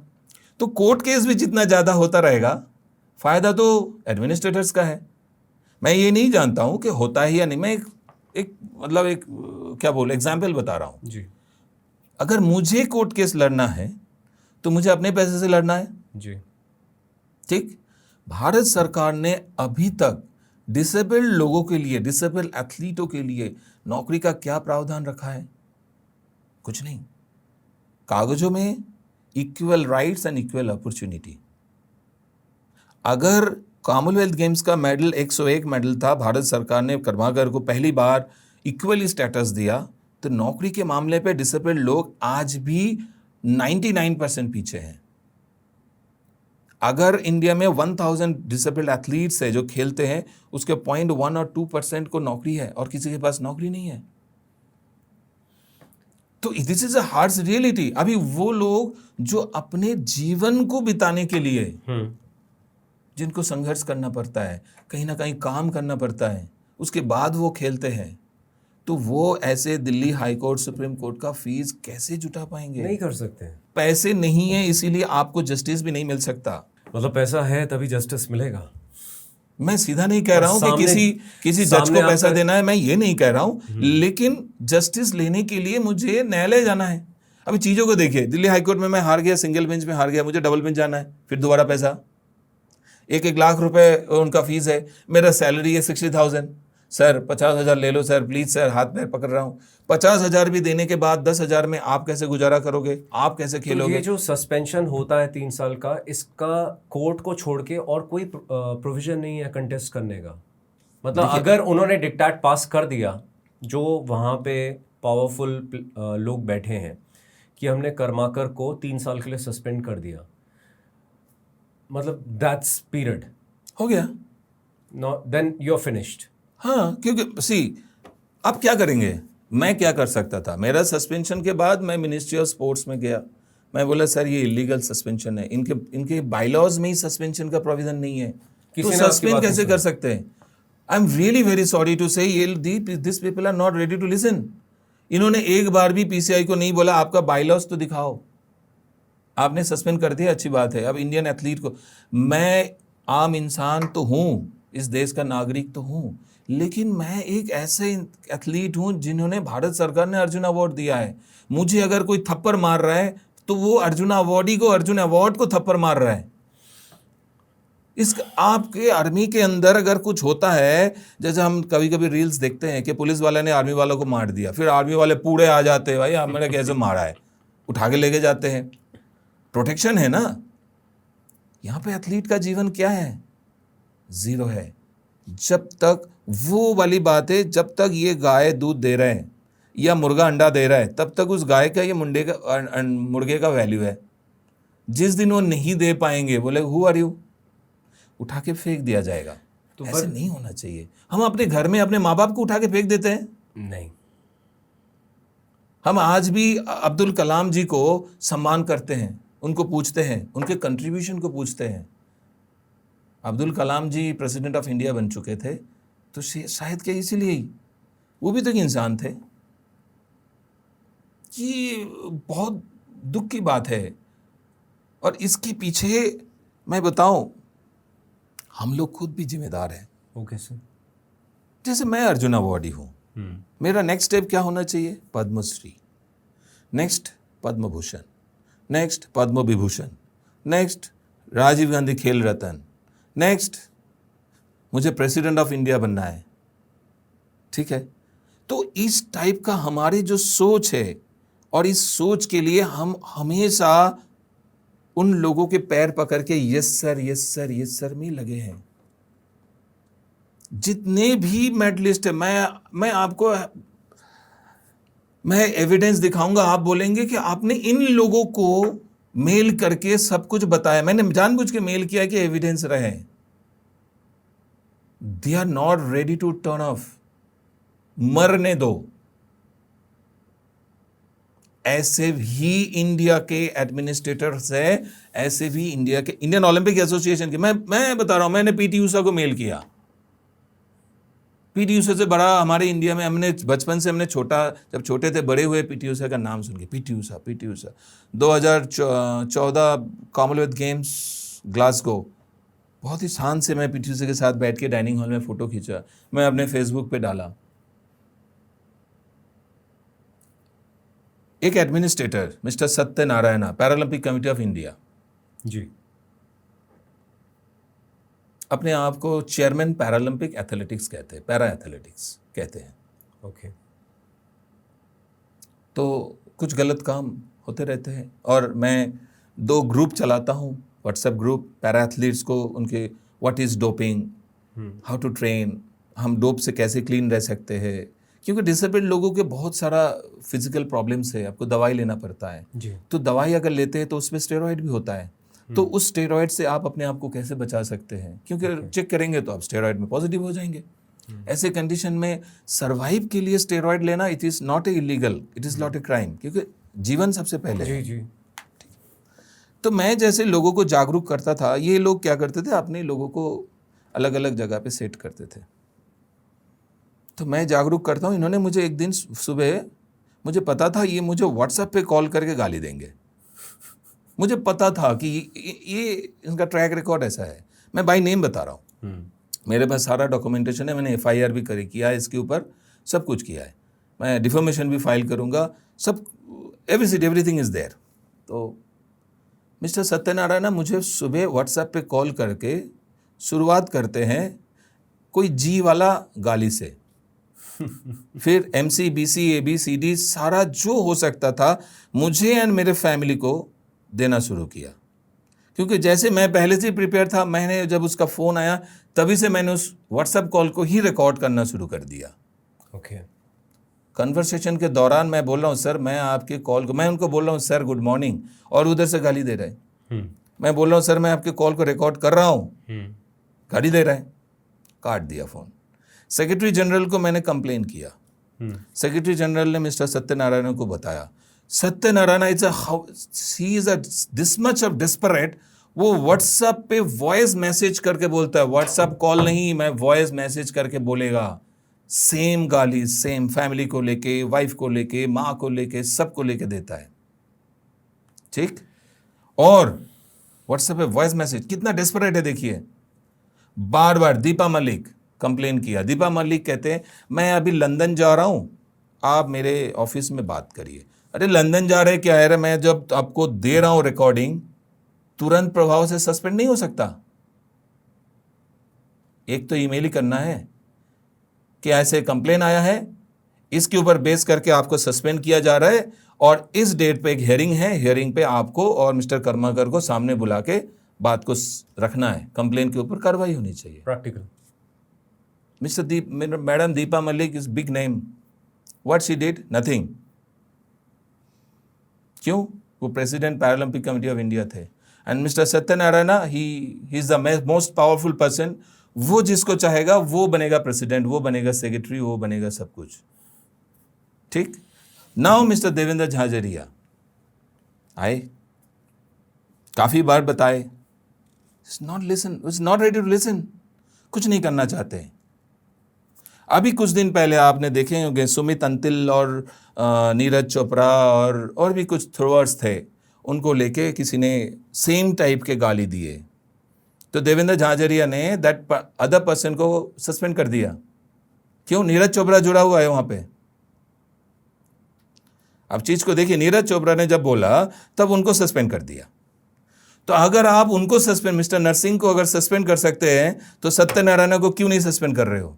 आप बिलीव नहीं करेंगे, मैंने इंडियन ओलंपिक एसोसिएशन को मेल किया, मैंने भारत सरकार को मेल किया, ह्यूमन राइट्स को मेल किया, डिसेबल्ड कमिश्नर को मेल किया। आप सोच सकते हैं आप कहां जा सकते हैं, एक आम इंसान कहां जा सकते हैं? मतलब आपने सारी जगह आई हैव द डॉक्यूमेंटेशन, मैंने मेल किया है, मैं बता रहा हूं। But nobody heard you, nobody listen to you. कोई सुनना ही नहीं चाहता है। उसका कोई फाइनल डिक्टेट बाहर नहीं आया। कुछ नहीं आया है, कुछ नहीं आया है। ये अभी कुछ दिन पहले आपने देखे होंगे, आगे एक हुनर एथलीट हमें छोड़ के चले गए, त्यागी, उनको एक फेलो एथलीट ने शूट कर दिया। ठीक है, देखिए कितने मज़ेदार किस्सा है। मैंने आपको किसी के नाम पे कंप्लेन किया, मैंने आपको कंप्लेन किया राम के नाम पे कि Ram, mister Ram is not eligible for so and so okay. आपने क्या कर दिया, मिस्टर राम को इन्फॉर्म कर दिया कि भाई तेरे नाम पर कंप्लेन आया हुआ है। अभी राम ने मेरे साथ इवेंट ले लेगा, तो इसके लिए जिम्मेदार कौन है? मैं हूं। ये मुद्दा कोई नहीं उठा रहा है। पैरा स्पोर्ट्स में अगर कुछ भी प्रॉब्लम है, अगर कंप्लेन हुआ है, क्या हुआ है, तो अगर उस बंदे ने किसी के नाम पे कंप्लेन किया है तो कंप्लेन का गोपनीयता रखना कंसर्न अथॉरिटी का जिम्मेदारी है। कॉन्फिडेंशियलिटी। मैं मेरे इस हादसे के बाद मैं मेरे ऑफिस से निकल के शाम को आ रहा हूँ, एक ऑटो वाला मुझे मार के चला जाता है, इतना तेज मारता है कि मेरे हाथ पे दोबारा रीऑपरेशन होता है, क्योंकि मैंने हाथ देखे जैसे ही जमीन पे गिरा मेरे हाथ के अंदर पत्थर घुस गया। 32 स्टिचेस आए मेरे हाथ पे। यू मीन टू से ये उसके बाद हुआ? ये हुआ कुछ ही एक डेढ़ साल पहले, क्योंकि मैं तो छोड़ने वाला बंदा हूं नहीं। तो ये सिलसिला अभी चालू है? एकदम चल रहा है। ये मेरे जन्म से पहले भी हुआ है, मेरे समय भी चल रहा है और आने वाले दिन में भी चलेगा, जब तक भारत सरकार एथलीटों को अपना एसेट नहीं मानेंगे। अगर किसी भी एथलीट के साथ गलत हो रहा है तो उसको क्राइम कर देना चाहिए। This is a crime, it's like a murder. अगर किसी एथलीट गलत कर रहा है तो उनको पूरे जीवन काल के लिए उनका सारा चीज, उनको जो भी सुविधा मिली है, जो भी मिली है, उस सब कुछ छीन लेना चाहिए। कि सबसे पहले देश है, देश के सम्मान है। I totally agree with mister Karmakar. सबसे आगे देश है और देश के आगे कुछ नहीं रहता। इंडियन स्पोर्ट्स की परछाई के बारे में जितना आपने हमें जागरूक किया है, कुछ अच्छा कुछ बुरा, और अब मैं कोई पहलू इस टेबल पे, इस मंच पर रखना चाहूँगा। Wrestlers versus the wrestling federation of India 23-24, जिसके बारे में आपने कुछ बताया। पैरा स्पोर्ट्स एडमिनिस्ट्रेशन इश्यूज जो आपने भी जागरूक करे। Dutee Chand's eligibility battle, Narsingh Yadav doping case, Vinesh Phogat, Sakshi Malik, Bajrang Punia, Sharad Gaikwad, Hima Das, Narsingh Yadav, Jwala Gutta, Ashwini Ponnappa, Tintu Luka, Anju Bobby George, Deepa Malik, Mariyappan Thangavelu, और आपका नाम तो हमेशा सुर्खियों में रहा है। ये वो लोग हैं जिनको हम भली भांति जानते हैं बिकॉज ऑफ देयर अचीवमेंट्स, और ये वही लोग हैं जिन्होंने टाइम एंड अगेन कहीं ना कहीं इंडियन स्पोर्ट्स के आगे कुछ ना कुछ अपना पक्ष रखने की कोशिश करी है। इनकी भी आवाज़ को दबाया गया, इनकी भी आवाज़ को बंद कर दिया गया। ऐसा आखिर कब तक चलता रहेगा? आखिर कब तक और क्यों? हमारी परिभाषा क्या है? स्पोर्ट्समैनशिप का मतलब क्या है? नहीं, वो कागजों में है। स्पोर्ट्समैनशिप देखिए, तो फिर जब वो हिंदुस्तान के 100 ईयर्स की जो हम एक धारणा लेके चल रहे हैं, वो तो मेरा सपना है। कहाँ हो पाएगा वो? चाहे वो आपका सपना हो, जब तक वो मेरा सपना नहीं बनेगा, जब तक मेरी टीम का सपना नहीं बनेगा, तो वो हिंदुस्तान का सपना कैसे बनेगा? जरूरत ही नहीं है। एडमिनिस्ट्रेटर्स का पहला लक्ष्य मैं बता देता हूं, मैं किसी का नाम नहीं ले रहा हूं। पहला लक्ष्य, आज बहुत नाम हो चुके हैं, चलिए हाँ, थोड़ा सा अभी बिना नाम के ही बात बताते करते हैं। एडमिनिस्ट्रेटर्स का आप अगर देखेंगे, किसी भी ओलंपिक्स हो, एशियन गेम्स हो, कॉमनवेल्थ गेम्स हो, उनका डांस देखिएगा, वो opening ceremony and closing ceremony में डांस करने जाते हैं, पिन एक्सचेंज करने जाते हैं। जो परफॉर्मर है, जो मेडलिस्ट है, वो घर में रेस्ट लेते हैं, होटल में, विलेज में रेस्ट लेते हैं, क्योंकि उनको परफॉर्म करना है। वहाँ पे जाने से TADA XYZ मिलते हैं, स्टेटस दिखाया जाता है। हम लोगों का संतुष्टि वहाँ तक है। मैं आपको एक चीज़ बता रहा हूँ। 2008 youth Commonwealth Games Pune Balewadi stadium, 2010 Delhi Commonwealth Games. हमने क्या सीखा? मैं आपको कह रहा हूं हमने क्या सीखा। मुझे सस्पेंड किया गया, क्यों? वीडियो रिकॉर्डिंग कर रहे हैं। अरे video recording is part of sports science. जब तक आपके पास कंपटीशन मूवमेंट का उस समय का रिकॉर्डिंग नहीं होगा, क्योंकि आपका एटीट्यूड अलग अलग समय पे अलग अलग होता है। सुबह उठने के बाद आपका एटीट्यूड अलग है, बॉडी लैंग्वेज अलग होता है। शाम को सोते हुए अलग होता है। ऑफिस में बॉस के सामने अलग होता है। जब आप खुद एक बॉस होते हैं तब बॉडी लैंग्वेज अलग हो जाता है। ठीक वैसे ही एथलीट का अलग अलग फेस का रिकॉर्डिंग होना जरूरी है, सोचने के लिए, दिखाने के लिए, इवैल्यूएट करने के लिए।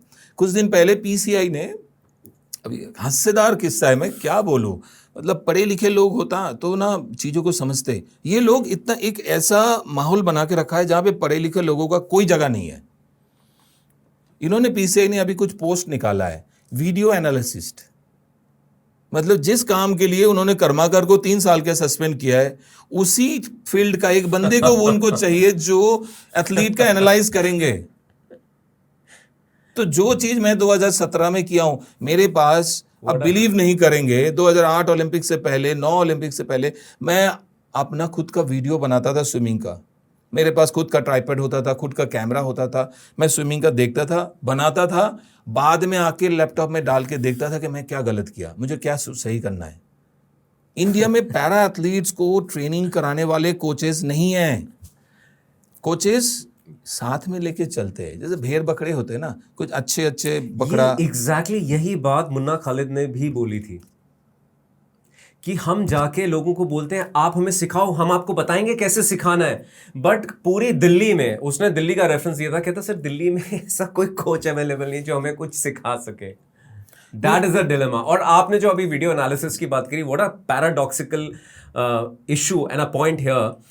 एक इंसान को 3 साल के लिए, मैं आपको बताऊं 3 मिनट के लिए, अगर आपको आपकी दिल की सबसे करीब चीज से सस्पेंड कर दिया जाए, उससे आपको अलग कर दिया जाए, 3 साल तो बहुत बहुत बहुत बड़ी चीज होती है सर। मजेदार किस्सा सुनिए।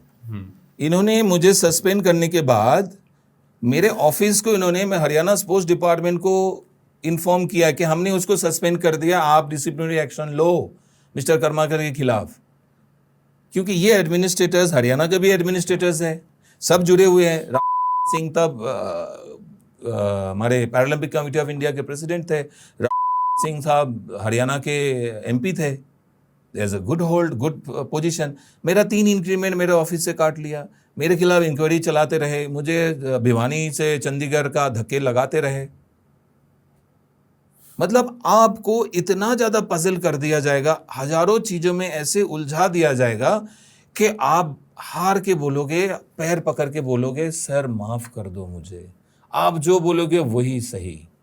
सूरज रात को उठता है, दिन में उल्लू घूमता है, घोड़ा गधा बन जाता है। ये आपको मजबूर कर दिया जाएगा। अब कुछ नहीं कर सकते, क्योंकि अब इस रूम के बाहर निकलेंगे, बाहर 10,000 लोग खड़े हैं। आज संडे है, जैसे बाहर निकल के मैं पूछूंगा आज कौन सा डे है, बोलेंगे सैटरडे है। मैं बोला अरे सैटरडे, संडे है भाई, संडे है, संडे है, सैटरडे। जो गलत चीज को अगर ज्यादा लोग एक साथ बोलेंगे, स्ट्रॉन्ग वॉइस पे बोलेंगे, आप भी कंफ्यूज हो जाएंगे कि मैं शायद, फिर आप फोन उठा के देखेंगे कि भाई फोन क्या बोल रहा है, सैटरडे या संडे। इट इज ट्रू, जंगल में शेर एक होता है, मेडलिस्ट, गोल्ड मेडलिस्ट एक होता है, परफॉर्मर एक होगा, लेकिन एडमिनिस्ट्रेटर कौन बनते हैं पता है सर? जो लोग कभी मेडल नहीं जीता भी है तो वो मीडियोकर उस लेवल का मेडल जीता है। PCI का जॉइंट सेक्रेटरी अभी तो कोई ड्राइवर है, वो पहले कभी उनका प्रोफेशन पहले ड्राइवर था, अभी वो जॉइंट सेक्रेटरी या असिस्टेंट सेक्रेटरी और समथिंग पोस्ट पे। मैं उनके एबिलिटी पे नहीं जा रहा हूँ, वो बहुत अच्छे काम कर सकते हैं, लेकिन क्या कोई और नहीं हो सकता? क्या वो कर रहे हैं? मुद्दा बहुत क्लियर है, क्या वो कर रहे हैं? वो टैक्सी ड्राइवर हो, वो कुछ भी हो, क्या वो देश के हित में, देश के स्पोर्ट्स के हित में उस उद्देश्य से क्या काम कर रहे हैं? ये जो क्वेश्चन है आपका, इसका जवाब मैं ये दूंगा, आज के दिन में पीसीआई का जितने भी एडमिनिस्ट्रेटर्स है, उनके बैंक अकाउंट का इंक्वायरी कर दिया जाए, उनके साथ जुड़े हुए लोगों का अकाउंट्स का डिटेल को खंगाला जाए, तो पता लगेगा कि कितना काम हुआ है, कैसे काम हुआ है, सही काम हुआ है, गलत काम हुआ है, मेडल के लिए काम हुआ है, या बिल्डिंग बनाने के लिए, या प्रॉपर्टीज के लिए काम हुआ है। मैं तो ये नहीं कह सकता क्योंकि मेरे पास एविडेंस नहीं है।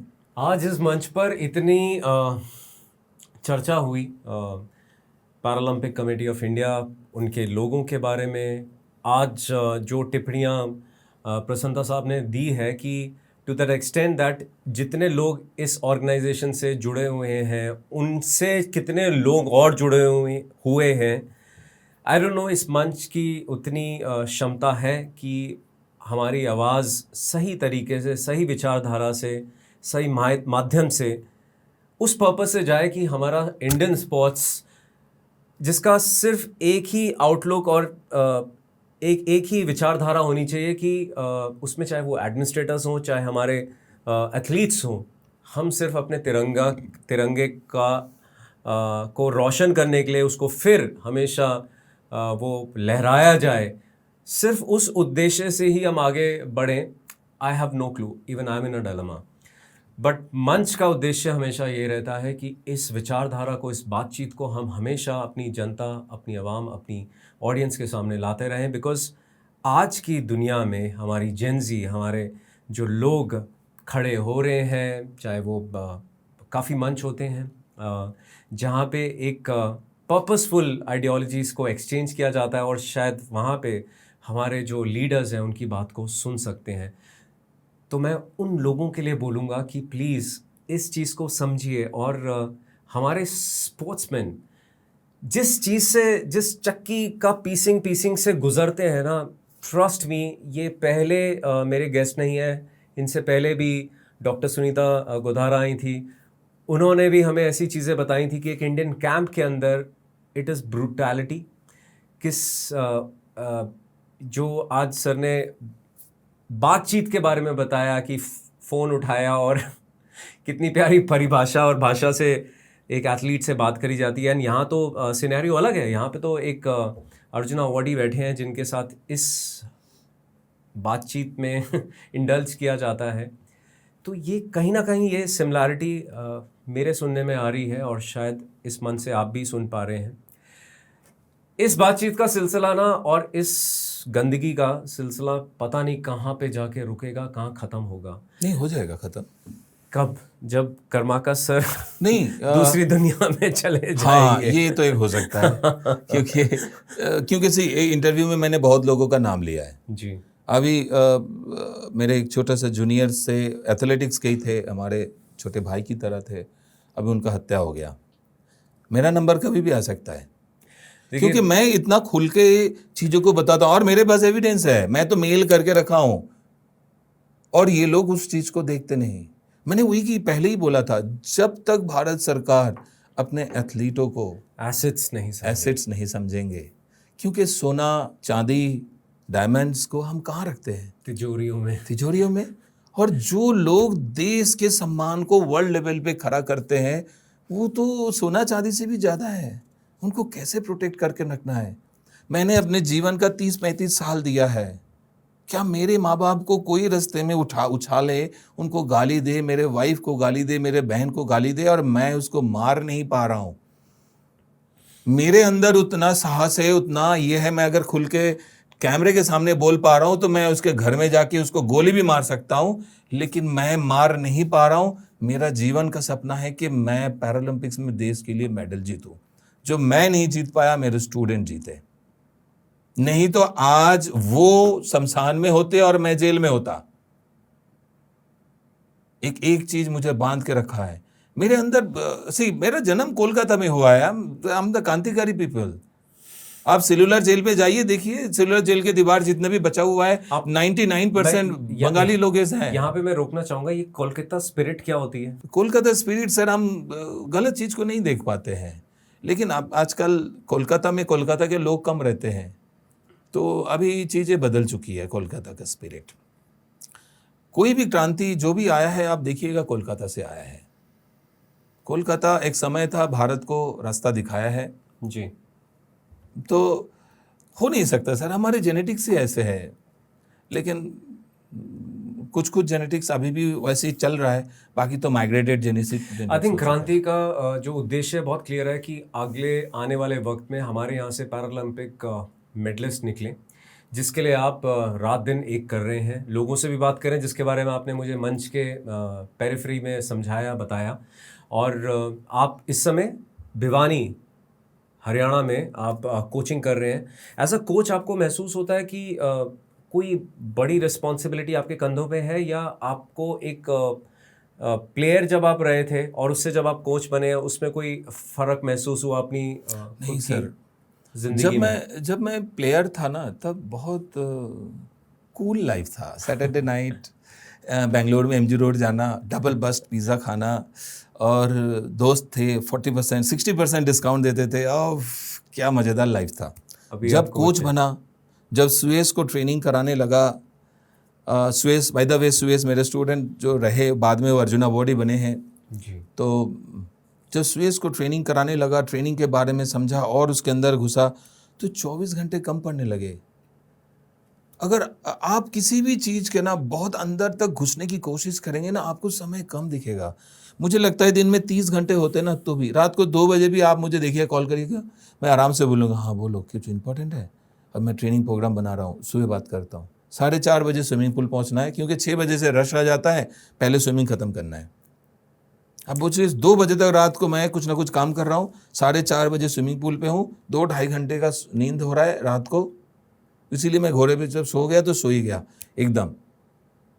अब नहीं, मुझे लगता है ना कि मैं बहुत बड़ा रोल प्ले कर सकता हूँ। अगर भगवान ने मौका दिया, देश ने मौका दिया, मुझे 10 साल काम करना पड़ेगा, पूरा 10 साल अगर मैं काम कर पाया, क्योंकि अभी now I am 45, now this is the time. मैं अपने फैमिली को भी टाइम नहीं दे पाता हूँ। I don't have kid, because मैं फैमिली को समय नहीं दे पाता हूँ। मेरे फैमिली कोलकाता में है, मैं हरियाणा में हूँ। मेरा फर्स्ट प्रायोरिटी मेडल के पीछे मैं भाग रहा हूँ। 2048 में अगर 100 मेडल जीतना है तो अभी से काम शुरू करना है। तो आज आपको अपनी रातों की नींद हराम करनी पड़ेगी। आज से ही, आज नहीं, आज से जी। 2048 तक आपको उन रातों की नींद हराम करनी पड़ेगी, और इसके लिए चाहिए एक डेडिकेटेड टीम। और वो टीम एक दिन से नहीं बनेगा, ये टीम बनने के लिए समय लगेगा। डेडिकेशन तो 2 मिनट के लिए दिखता है, लेकिन जब कंसिस्टेंसी चाहिए ना, तब जाके डेडिकेशन पता लगता है कि डेडिकेशन कितना है। अच्छा, इस पे मेरी भी एक छोटी सी टिप्पणी रहेगी। एक्चुअली हम लोग ना जो एज अ लेमन, और मेरी जितने लोगों के साथ डिस्कशन होते हैं who are also sports people, उन्होंने भी मुझे यही समझाया था कि Vipul, the only problem is कि हम आज के खिलाड़ियों पे ध्यान देते हैं, हम उन छोटे छोटे बच्चों पे ध्यान नहीं देते जो हमें आगे 10 साल के बाद चाहिए। सर मैं 48 की बात कर रहा हूँ। मैं वही बात के बारे में आप सोच रहे हैं मैं किस लेवल पे सोच की बात कर रहा हूँ। लोग अभी तक सोचे ही नहीं। यही प्रॉब्लम हमारे साथ हो रही है कि जो हमारे अभी प्रेजेंट खिलाड़ी चल रहे हैं, हम उनको शोकेस करते जा रहे हैं, उनको हर चीज़ में, एडवर्टीजमेंट्स में हर जगह देख रहे हैं, हर पन्ने में वो दिखते हैं।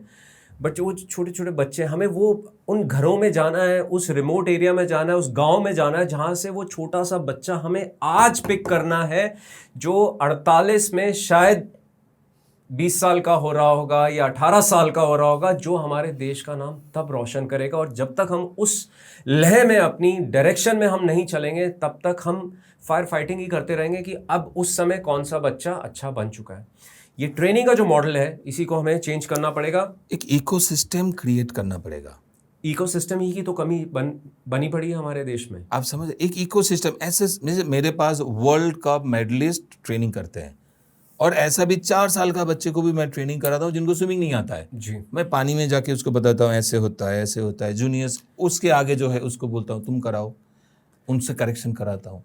ये इकोसिस्टम बनाने के लिए 10 साल लगेगा, उसके लिए चाहिए power. And I think power के साथ साथ वो इकोसिस्टम का मतलब सिर्फ इंफ्रास्ट्रक्चर खड़ा नहीं करना होता, वो माइंडसेट चाहिए होता है, वो सोच चाहिए होती है, वो जिगरा चाहिए होता है कि हम उस ट्रेनिंग को, उस पैटर्न को, उस विचारधारा को उस हिसाब से आगे बढ़ाएं कि हम आगे की सोच के काम करें। अच्छा, आपका अब मैं थोड़ा सा इस पॉडकास्ट के अंत पे आपको ले जाने की कोशिश करूंगा। आपका मैसेज क्या रहेगा उस यंग प्रसन्नता कामरकर के लिए, या फिर हमारे किसी भी पैरालंपिक स्ट्रगलर के लिए, स्पोर्ट्स पर्सन में जो आज जूझ रहा है, जो शायद आपकी तरह जूझ चुका है या आज जूझ रहा है, बट उसको कहीं ना कहीं देश के साथ हमें जोड़ना है, उसके लिए आप एक क्या मैसेज देना चाहेंगे? मैं अपने लाइफ को लेके बता सकता हूँ। ऐसे समय था, रात को 11 बजे मैं रोता था खाली ग्राउंड पे बैठ के कि कल सुबह मेरा कैसे चलेगा, मैं क्या खाऊंगा, कल सुबह क्या खाऊंगा, दोपहर को क्या खाऊंगा, रात को क्या खाऊंगा, कैसे स्विमिंग पूल जाऊंगा। इस टाइप का फेज़ हर एक एथलीट के लाइफ में आता है, क्योंकि इंडिया में बहुत कम लोग हैं जिनके पास पैसे है और स्पोर्ट्स कर रहे हैं। जी, 99% गरीब फैमिली है। ट्रू। जो मेरे साथ हुआ है वो हर किसी के साथ होता है, हर कोई रोता है। लेकिन मैं उस समय पे एक मंत्रा को फॉलो करता था कि मैं अपने आप को बोलता था, प्रशांत अभी रात है, कुछ दिन बाद, कुछ समय बाद दिन होगा। आज भी मैं लड़ाई लड़ता हूँ। ये लोग मुझे चाहते हैं कि मैं स्विमिंग से हट जाऊं, ये एडमिनिस्ट्रेटर चाहते हैं कि मैं स्विमिंग से हट जाऊं, मैं स्पोर्ट्स से हट जाऊं, लेकिन मैं जब तक नहीं हटूंगा तो कौन मुझे हटाएगा? मुझे स्विमिंग करवाने नहीं दिया, मैंने साइकिलिस्ट बना दिया। वर्ल्ड कप में साइकिलिंग में मेडल जीत गया मेरा एथलीट, एशियन चैंपियनशिप में गोल्ड जीत गया। इन्होंने स्विमिंग नहीं करने दिया, मैंने स्विमर्स को ट्रायथलीट में बदल दिया, और पैरालंपिक मेडल जीतेगी। तो ये आपके पास है। आप हालात के हवाले अपने आप को छोड़ोगे या हालात को अपने आप बदलोगे? मुझे पता नहीं इस पॉडकास्ट के माध्यम से भारत सरकार के कितने प्रतिनिधि देखेंगे, कोई मंत्री देखे, जो भी देखे, उनको चीज़ों को बस सोचना चाहिए कि हम और आप किस डायरेक्शन में काम। हम सब चाहते हैं कि देश कैसे आगे जाएगा, देश का तिरंगा कैसे ऊपर आएगा, क्या जो पैटर्न चल रहा है उस पैटर्न से आगे जाएगा। अच्छे अच्छे लोगों को जोड़ना चाहिए, और जो हमारे अवॉर्डीज़ है, सो कॉल बड़े बड़े नेम है, मैं उनके हाथ जोड़ के बोलना चाहता हूँ, और कितना अवार्ड चाहिए भारत सरकार को निवेदन करूँगा, सारे अवार्ड इनको एक साथ दे दे कि इनका भूख मिट जाए, और उसके बाद वो देश के लिए, छोटे छोटे खिलाड़ियों के लिए कुछ सोचे, कुछ करे, कुछ आवाज़ उठाए, गलत चीज़ के खिलाफ बोले। बड़ा मुश्किल होता है कई बार मेरे जैसे एक रिटायर्ड फौजी के लिए इसी चीज़ को, इसी धारणा को बार बार सुनना। कई बार मुझे ऐसा पर्सनली महसूस होता है कि जो हमारे खिलाड़ी होते हैं वो दूसरे किसी, उनकी जो युद्ध होता है, उनकी जो लड़ाई होती है किसी और देश के खिलाड़ी के साथ नहीं होती, उनके खुद के सिस्टम के साथ होती है। एंड मैं बस घर से निकलना ही एक डिसिप्लिन, लोगों के लिए घर से निकलना ही एक बहुत बड़ा चैलेंज है। गरीब फैमिली में एक चीज़ समझना है कि गरीब फैमिली है, उनका टारगेट क्या होता है? एक फादर है, मदर है, दोनों का टारगेट होता है कि how I suppose to give food for my kids. बिल्कुल।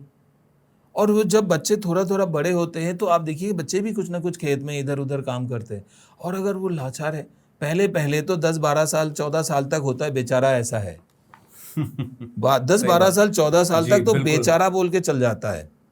14 साल के बाद खटकने लगता है, हर कोई खटकेगा, तब फिर उसका सेल्फ रिस्पेक्ट उसको मजबूर कर देता है कि रेंगते हुए कुछ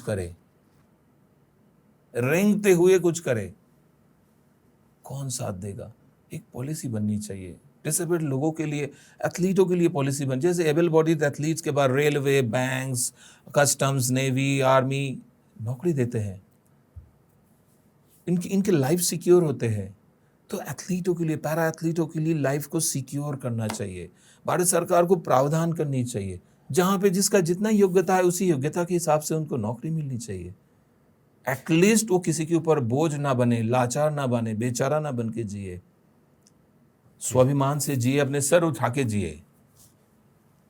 मैं बहुत पसंद करता हूँ पतंग उड़ाना, यस आई लव। मेरे पास आज आपके पास 2 ब्रीफकेस है, मेरे पास 2 ब्रीफकेस था, मैं कैरी किया। एक में सिर्फ पतंग है और मांझा है, कि आजा अलग अलग तरीके के मांझा है मेरे पास, कि कौन से हवा में कौन से मांझा से मैं पतंग उड़ाना है। पतंग हमें बहुत कुछ सिखाता है, उड़ान भरना, सपने देखना सिखाता है। पतंग अपने आप को ना सर उठा के जीना सिखाता है आसमान की तरफ। ये एक सेल्फ कॉन्फिडेंस है। This is a key thing. मैं मेरे जूनियर्स को, जितने भी खिलाड़ी हैं, मैं उनको बोलूंगा यू नीड टू थिंक। मैं उनके लिए नहीं बोल रहा हूँ जो एडमिनिस्ट्रेटर बनना चाहते हैं क्योंकि ना ये एक सिलसिला चल रहा है। मतलब दादा चापलूस था, बाप चापलूस था, बेटा चापलूस है, उनका बच्चा भी चापलूस बनेगा। ये एक चेन बना, इकोसिस्टम बना हुआ है, एडमिनिस्ट्रेशन इकोसिस्टम बना हुआ है। चापलूस बनोगे ही आप, चेंज नहीं कर सकते। इनको चेंज करने का एक तरीका है। वो क्या है? मुझे 100 करोड़ रुपए चाहिए। अच्छा, यस, 100 करोड़ में मैं बदल दूंगा। बदल देंगे? यस, उससे नया इंडिया एकदम ऐसा होगा ना कि लोग ये चापलूसी की तरफ जाएगा ही नहीं। 100 करोड़, जस्ट 100 करोड़।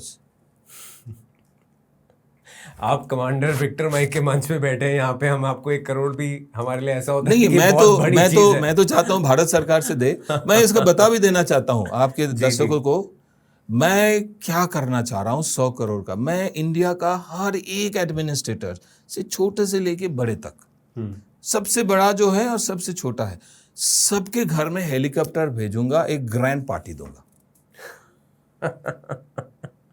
ठीक है, हेलीकॉप्टर से पिकअप एंड ड्रॉप नहीं, ओनली पिकअप रहेगा जी, ड्रॉप तो मैं बाद में दूसरी एंगल से करा दूंगा। उन सब को मैं आइलैंड में दूंगा पार्टी, 7 स्टार नहीं 100 स्टार पार्टी दूंगा। मैं भी रहूंगा वहां पे प्री प्लान डाल के पूरे सिस्टम को कर दूंगा। देश के लिए मैंने अपने जीवन दिया है और ये बाकी जीवन भी दे सकता हूं। ये देश के लिए तो दे ही सकते हैं। एक नया सवेरा होगा, लोग डरेंगे कि दूसरा कर्माकर कोई बन सकता है जो हम सबको लेके जा सकता है। लोग सोचेंगे कि देश के लिए कुछ करना है। सबसे पहले देश है, सबसे पहले अपनी प्रॉपर्टी नहीं है। अपने कनॉट प्लेस में फ्लैट खरीदा जाता है। कनॉट प्लेस पे आप सोच सकते हैं कनॉट प्लेस पे आप फ्लैट खरीदेंगे? नहीं नहीं सोच सकता कनॉट प्लेस में फ्लैट खरीदेंगे, क्योंकि उनको उतना सैलरी नहीं है। उनको लोग गिफ्ट कर सकते हैं लेकिन वो खरीद नहीं सकते। मैं समझ रहा हूँ आपकी बात। लेकिन एसोसिएशन के एडमिनिस्ट्रेटर कनॉट प्लेस में फ्लैट खरीदते हैं। तो ये कितना बड़ा एक मतलब एक प्रॉफिटेबल वेंचर है। इस वेंचर में अच्छे लोगों को घुसना जरूरी है, इंक्वायरी होना जरूरी है। जाते जाते आप इंडियन स्पोर्ट्स और पैरा स्पोर्ट्स को किस मुकाम पर देखना चाहेंगे आपने अपने जीवन काल में? 100 मेडल्स इन 2048। इसको लेके मैंने मिनिस्ट्री ऑफ सोशल वेलफेयर को मेल भी किया है। अच्छा। मैंने उनको लिखा है कि मुझे टाइम दीजिए, मैं मेरा व्यूज़ एक्सप्लेन करूँ, बट आई एम सॉरी, मुझे अभी तक शायद उन्होंने देखा नहीं। मैंने 2 बार रिमाइंडर भी भेजा है। एक्नॉलेजमेंट भी अभी नहीं आया? नहीं, एक्नॉलेजमेंट भी नहीं आया। मैं देखने से नहीं हो सकता ना। 100 मेडल जीतने के लिए मिनिमम 70 एथलीट चाहिए जो मेडल विनिंग एथलीट्स होंगे। पैरालंपिक स्विमिंग में 142 मेडल्स है। अब सोचिए, पैरालंपिक स्विमिंग में 142 मेडल्स है। एक स्पोर्ट्स में इतने सारे अलग अलग कैटेगरीज हैं। ठीक है, एथलेटिक्स है ज्यादा है मेडल, बाकी स्पोर्ट्स में ज्यादा है मेडल। तो इट इज वेरी इजी। मेरे नजर से कोई नहीं देख रहा है, लोग देख रहा है 100 मेडल, पागल हो गया है। इंडिया 10, 15, 20, 30, 50। लेकिन ये कितना आसान है। अगर आपको बोले कि 100 राउंड गोली चलाना है LMG से, मैं बोलूंगा वो कंधा टूट जाएगा भाई, रहने दे। लेकिन आपके लिए, हमारे लिए आसान है। क्यों?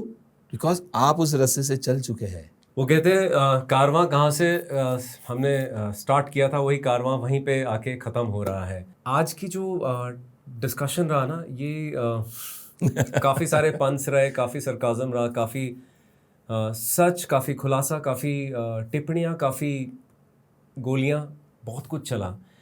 मुझे नहीं पता कि इस मंच के माध्यम से किसी के अंदर वो जागरूकता आएगी, किसी का अंदर का वो इंसान जागेगा कि वो सिर्फ देश के उद्देश्य से ही, देश के हित में काम करना स्टार्ट करेगा। आपका जो phenomena of going to an island, मैं पर्सनली उसके बारे में कोई टिप्पणी नहीं कर सकता, क्योंकि कहीं ना कहीं मैं सोचता हूँ कि यस, एक डर आता है कि कल को कोई और कर्माकर पैदा हो गया तो ये हो सकता है, बट ये जो इसकी जो नींव है ना, ये जो नींव है, ये इतनी स्ट्रांग है कि एक नस्ल खत्म होती है तो दूसरी नस्ल भी वैसी पैदा होती है। मैंने बोला ना, एक हाँ, इकोसिस्टम तो, बना हुआ है। ये इकोसिस्टम ऐसा बना हुआ है।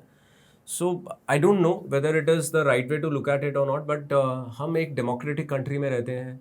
डेमोक्रेसी का मतलब ही ये है कि हम सबकी बातों को सुने।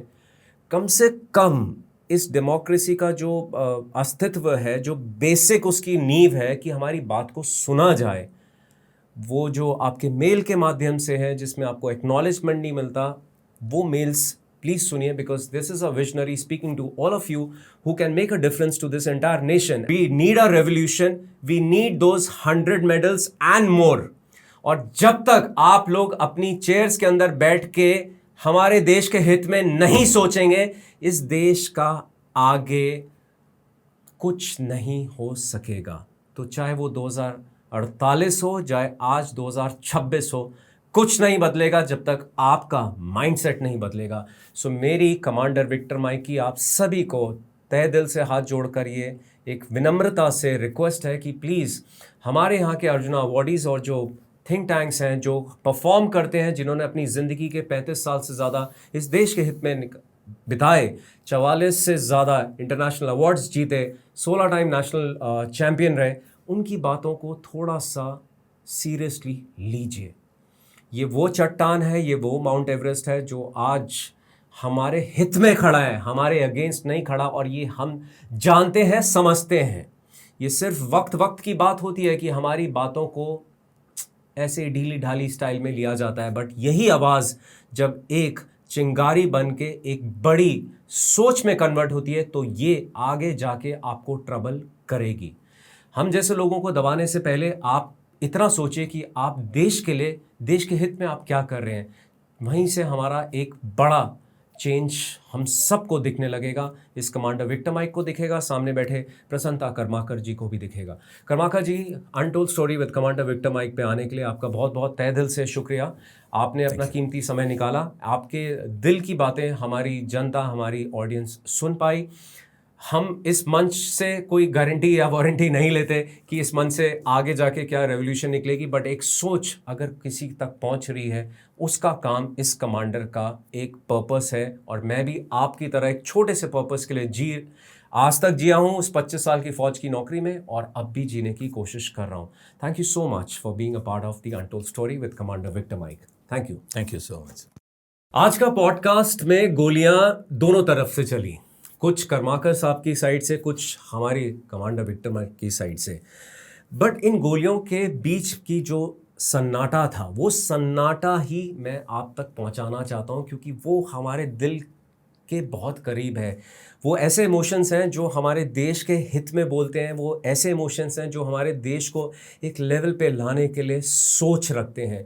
उस माइंडसेट को आगे बढ़ाने के लिए मैं आप सबसे तहे दिल से रिक्वेस्ट, हाथ जोड़ के रिक्वेस्ट करूंगा कि इस अर्जुना अवॉर्डी की बातों को प्लीज़ फिर उस गुमनामी के जोन में मत डालिएगा, उस पर विचार ज़रूर करिएगा और कोशिश करिएगा कि हमारे पैरालंपिक जो एथलीट्स हैं उनको हम सपोर्ट कर सकें। मैं इस मंच से पहले भी कोशिश कर चुका हूँ, आज फिर मैं अपनी आवाज़ को और बुलंद करके फिर मैं आप सभी से ये इंटरेक्शन रख रहा हूँ। मैं समझता हूँ कि इस डेमोक्रेटिक कंट्री में ऐसे लोग हैं जिसकी वजह से ये आज भी भारत महान है, और उसमें हमारे बड़े बड़े लीडर्स शामिल हैं। आप लोगों के सपोर्ट से मैं यहाँ तक पहुँच पाया हूँ, और आप लोगों के सपोर्ट से मैं आगे भी बढ़ने की कोशिश कर रहा हूँ। ऐसी इंस्पिरेशनल स्टोरीज आप तक लाऊंगा, कुछ सच, कुछ बड़ा बड़ा खुलासा, the untold story with commander Victor Mike के मंच पर। So please don't forget to like, share and subscribe to my channel, because आप लोगों के सपोर्ट से ही हम आगे बढ़ पाएंगे। मेरी टीम रात दिन एक करती है ताकि हम एक क्वालिटी पॉडकास्ट डिलीवरी बना सकें, और इसके पीछे हमारा बहुत हमारी मेहनत लगती है। सो प्लीज़ सब्सक्राइब करिए कमांडर विक्टर माइक के चैनल को, इसको शेयर करिए, इसे वायरल करिए, बिकॉज ऐसी कई आवाज़ें आपके घर के दस्तक देने के लिए बेकरार हैं। जय हिंद, जय भारत।